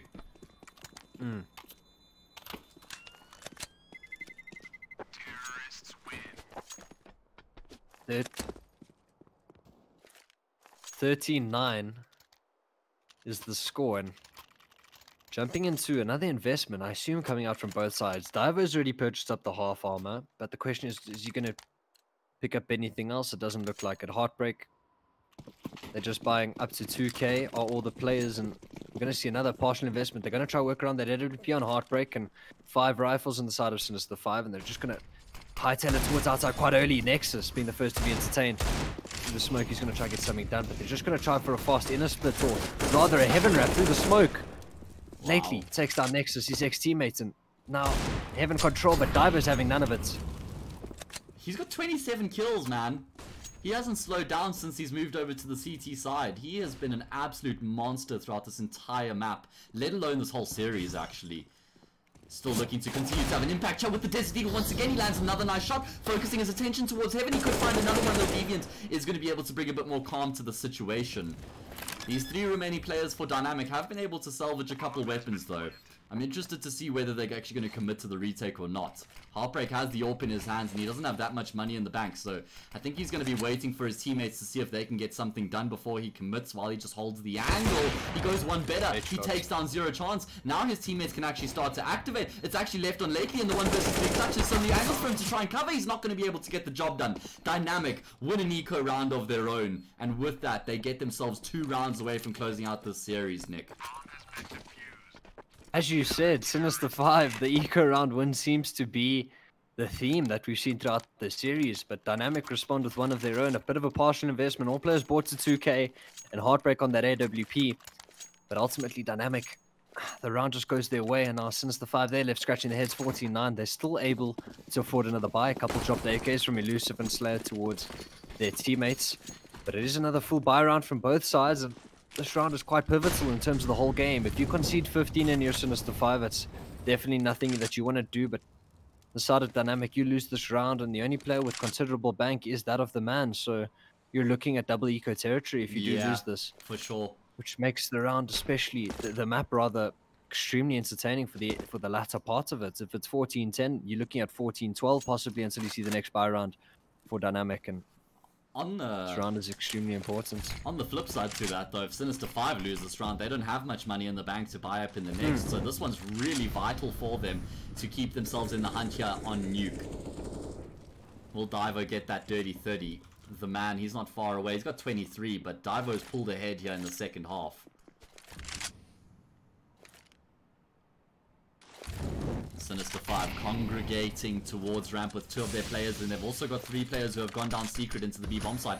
Doesn't seem like Dynamic are fully aware of this right now. They only have 1 player towards B, and that's Dweezil, who has a massive job on his shoulders. On top of that, there's 4 players on the A bomb side, so it's going to be a while before Dynamic can actually respond once the penny drops. Once that information comes through, they're still fully committed to this A bomb side, and Dweezil's head has been spotted. Unfortunately, the brains are too big, means the head is sticking out of the corner, and he gets taken taken down. And this is actually a bit awkward now for Dynamic. A man down, they don't have any positional control in this bomb site, and Deviant is actually continuing to force the issue, not giving them any room to make the retake happen with. Although Divo is still alive and kicking, he's been able to find one, and they're going to commit to the save. I really like this decision. 100%, and especially when you have three players rather saving weapons. Heartbreak can drop over an M4, and the man can purchase up himself. So saving all three of these rifles is extremely important. And the thing about Sinister5 is they don't really have the money to hunt in that regard. Nexus is going to get a free kill on zero chance, making the round as expensive for Sinister5 as possible. But 14-10 is the score, and you're going to see another full investment coming out from both sides. Another very important gun round coming out from either side in terms of either side's camps. You don't want to concede those 15 rounds, as well as if you're Dynamic. If you lose this round, you're looking at double eco territory once again. You're not getting out of that hole. You're going to see what happens. 14-10. Famas and M4s have been dropped over. And 25th round, here we come. Yeah, Dynamic going to be able to full buy for courtesy of the weapons they saved. Sinister5 keeping this one interesting, keeping themselves in the mix as they've done throughout this whole series. They haven't been blown out of the water in any of the maps. They've even in the maps they've been losing, they've still managed to keep themselves in the hunt throughout the whole occasion, and that's the case here once again. Nexus is playing outside with the AK, and he takes down Zero Chance, who has been going up on that silo quite often. So Nexus was just committed to it, and Heartbreak pushing forward as well. That's more like the Heartbreak I've known to come and love as or come to know and love, as he certainly does like to make plays. He likes to get aggressive regardless if he's on the T or the CT side. He wants to get in the faces of his opposition, and that's exactly what he does. 2-man advantage, make that a 3-man advantage for Dynamic, as they're having a fantastic round here. Heartbreak's repositioned himself, he comes up the secret stairs, and he gets the frag on lately as well. It's just elusive left, and he's not longed for this world either. He'll get taken down. 15-10. Guys, thank you so much for joining us tonight. It's been an absolute pleasure having everybody here. It's been great to see chat as active as it is, even though it's been pretty interesting. Shout out to you guys who have been having these intriguing conversations, but enjoying the game nonetheless, I hope. And this is the second night of the championship elimination stage. We're going to be back again tomorrow night at 8 PM with one of the lower bracket matches. Nick, that means one of the teams will be eliminated from the event tomorrow night. So guys, please make sure you join us again tomorrow, 8 PM on this very channel. Great to have the support we've had, and join us again as we get back into the round here, the 26th round. It's Dynamic who are on match point for the first time on this series. Sinister5 looking to keep themselves in the hunt here. Super aggressive push in towards the ramp room. Why are we on Divo? Why are we spectating behind him? This is not what I asked for, Auto Director. And Sinister5 actually find a quick flurry of frags, and they get themselves onto the B bomb site. The man just shuts them down though. He's still got, makes it a 2v2. Very winnable round for the retake to come in. Both kits, as well as a molly and a smoke on the side of the man, and the CT and the smoke dissipating on the left side, allows for an avenue in. But the lurk smoke thrown in, but Elusive seems to have the idea of the man went up a gunfight. Slayer left in a 1v2. GG's all round. 16-3, 16-13. Nexus just TK'd. Imagine he died somehow. Oh, that would have been hilarious. He gets kicked because of team damage? Yeah, or something like that. I see in chat Caster forgot the map goes to 16. No, guys, actually, I'm not that tired yet. I was just wanting to get that in before the game ended, because that's generally when everybody starts to leave the show. So actually, I just wanted to get that word in before the game ended, and that's exactly what happened. So that is the job done and dusted. Dynamic, they win that map 16-10. They win the series 2-1, and they get across the line as they would have hoped. But Nick, as you and I expected, we had a hella entertaining series throughout the evening. Oh, we knew the 3 maps were coming. Yeah. Unfortunately, I said Dynamic, and then I said Dynamic. You know, I'm never wrong. Yeah. Because the VOD isn't going to prove otherwise. So yeah, let's just go with that. I don't know what you're on about. But yeah, as we said, we wanted to see 3 maps, and we saw 3 maps at the end of the day. And GG's to both teams. Great performance from Sinister5 on Overpass. Dynamic took Inferno as well as Nuke, and they found themselves still alive in the upper bracket. They still have that extra life, which is what we love to see. Exactly. But tomorrow night, back for the lower bracket where teams are fighting for their life. You're going to see extremely entertaining Counter-Strike. You're going to see teams pull out all the stops. All the hard work is going to be put in. It's ultimately going to show. in the later stages of the tournament. But yeah, there was a good series tonight. As we said, 50-50. Yeah. Dynamic come out on top 2-1 victors. So let's just actually recap what happened tonight. We started proceedings on Inferno. It was Dynamic's map pick, and they won the map 16-13, not without a very closely fought battle though. They went up 8-2 in their first half. Then Sinister5 brought it all the way back to 8-7. Then Dynamic pulled ahead, went like 13-7 or something like that. Then Sinister5 brought it all the way back to 13-13, and then Dynamic closed it out 16-13. Then we went across to Overpass, which was Dynamic's map pick, and Sinister5's map pick, and they actually had a really comfortable map there. You could see they were fully in control for the whole occasion. That was definitely their trump card, Overpass. They won that 16-6, super comfortable. Then we went across to Nuke. Again, Dynamic got off to a great start. Sinister5 showed they had fight yet left in them. Brought it all the way back to 9-6 at the halftime, which wasn't too bad, all things considered. But Dynamic then heading into that CT side showed the difference between the two teams, and they really looked solid. And they deserved that win, I think it's safe to say. 100%, and ultimately now they're 2-1 victors, with exactly what you spoke about just now. 2-1 victors, and ultimately they play Goliath Gaming in the upper bracket, so Sinister5 drop down, and they'll play the winner of Team Mist against Prestige. So we're going to start to see the interesting sort of fixtures come out of this tournament. And ultimately, it's going to be Goliath against Dynamic. It's going to definitely be a game. I mean, Dynamic seen 3rd, 4th best team in the country. Goliath seems to be the 2nd. But that's all in the future. That's going to be on September 12th. And I'm excited to see what happens in terms of that, how the tournament unfolds. And ultimately, GG's to both teams. Dynamic 2-1 victory. And Yeah, well, what a night of Counter-Strike. I'm so glad that the series provided the entertainment we were hoping for. Guys, thank you so much for joining us tonight. It's been an absolute pleasure having you guys. My name is Hayes. You can follow me on Twitter at HayesCastings. I've been joined by Nick. You can follow him at NickBart on social media as well. And I just dropped a link in the chat as well, guys.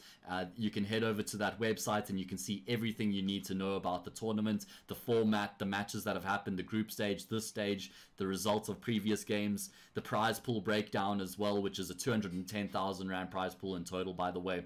So that is it from us tonight, guys. Nick, any final words?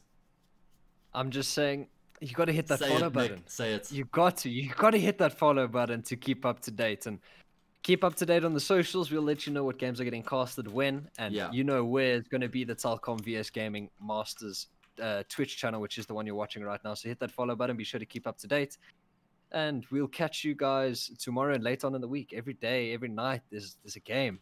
It's exciting times. Yeah, exactly. 210K. Exactly that. Every single night there is a match. It's going to be starting at 8 p.m. Make sure you clear out your calendar. From tomorrow all the way through Sunday, we're going to be covering as many games as we can for the championship elimination stage. Guys, once again, thank you so much for joining us. This is the Telkom VS Gaming Masters Season 5.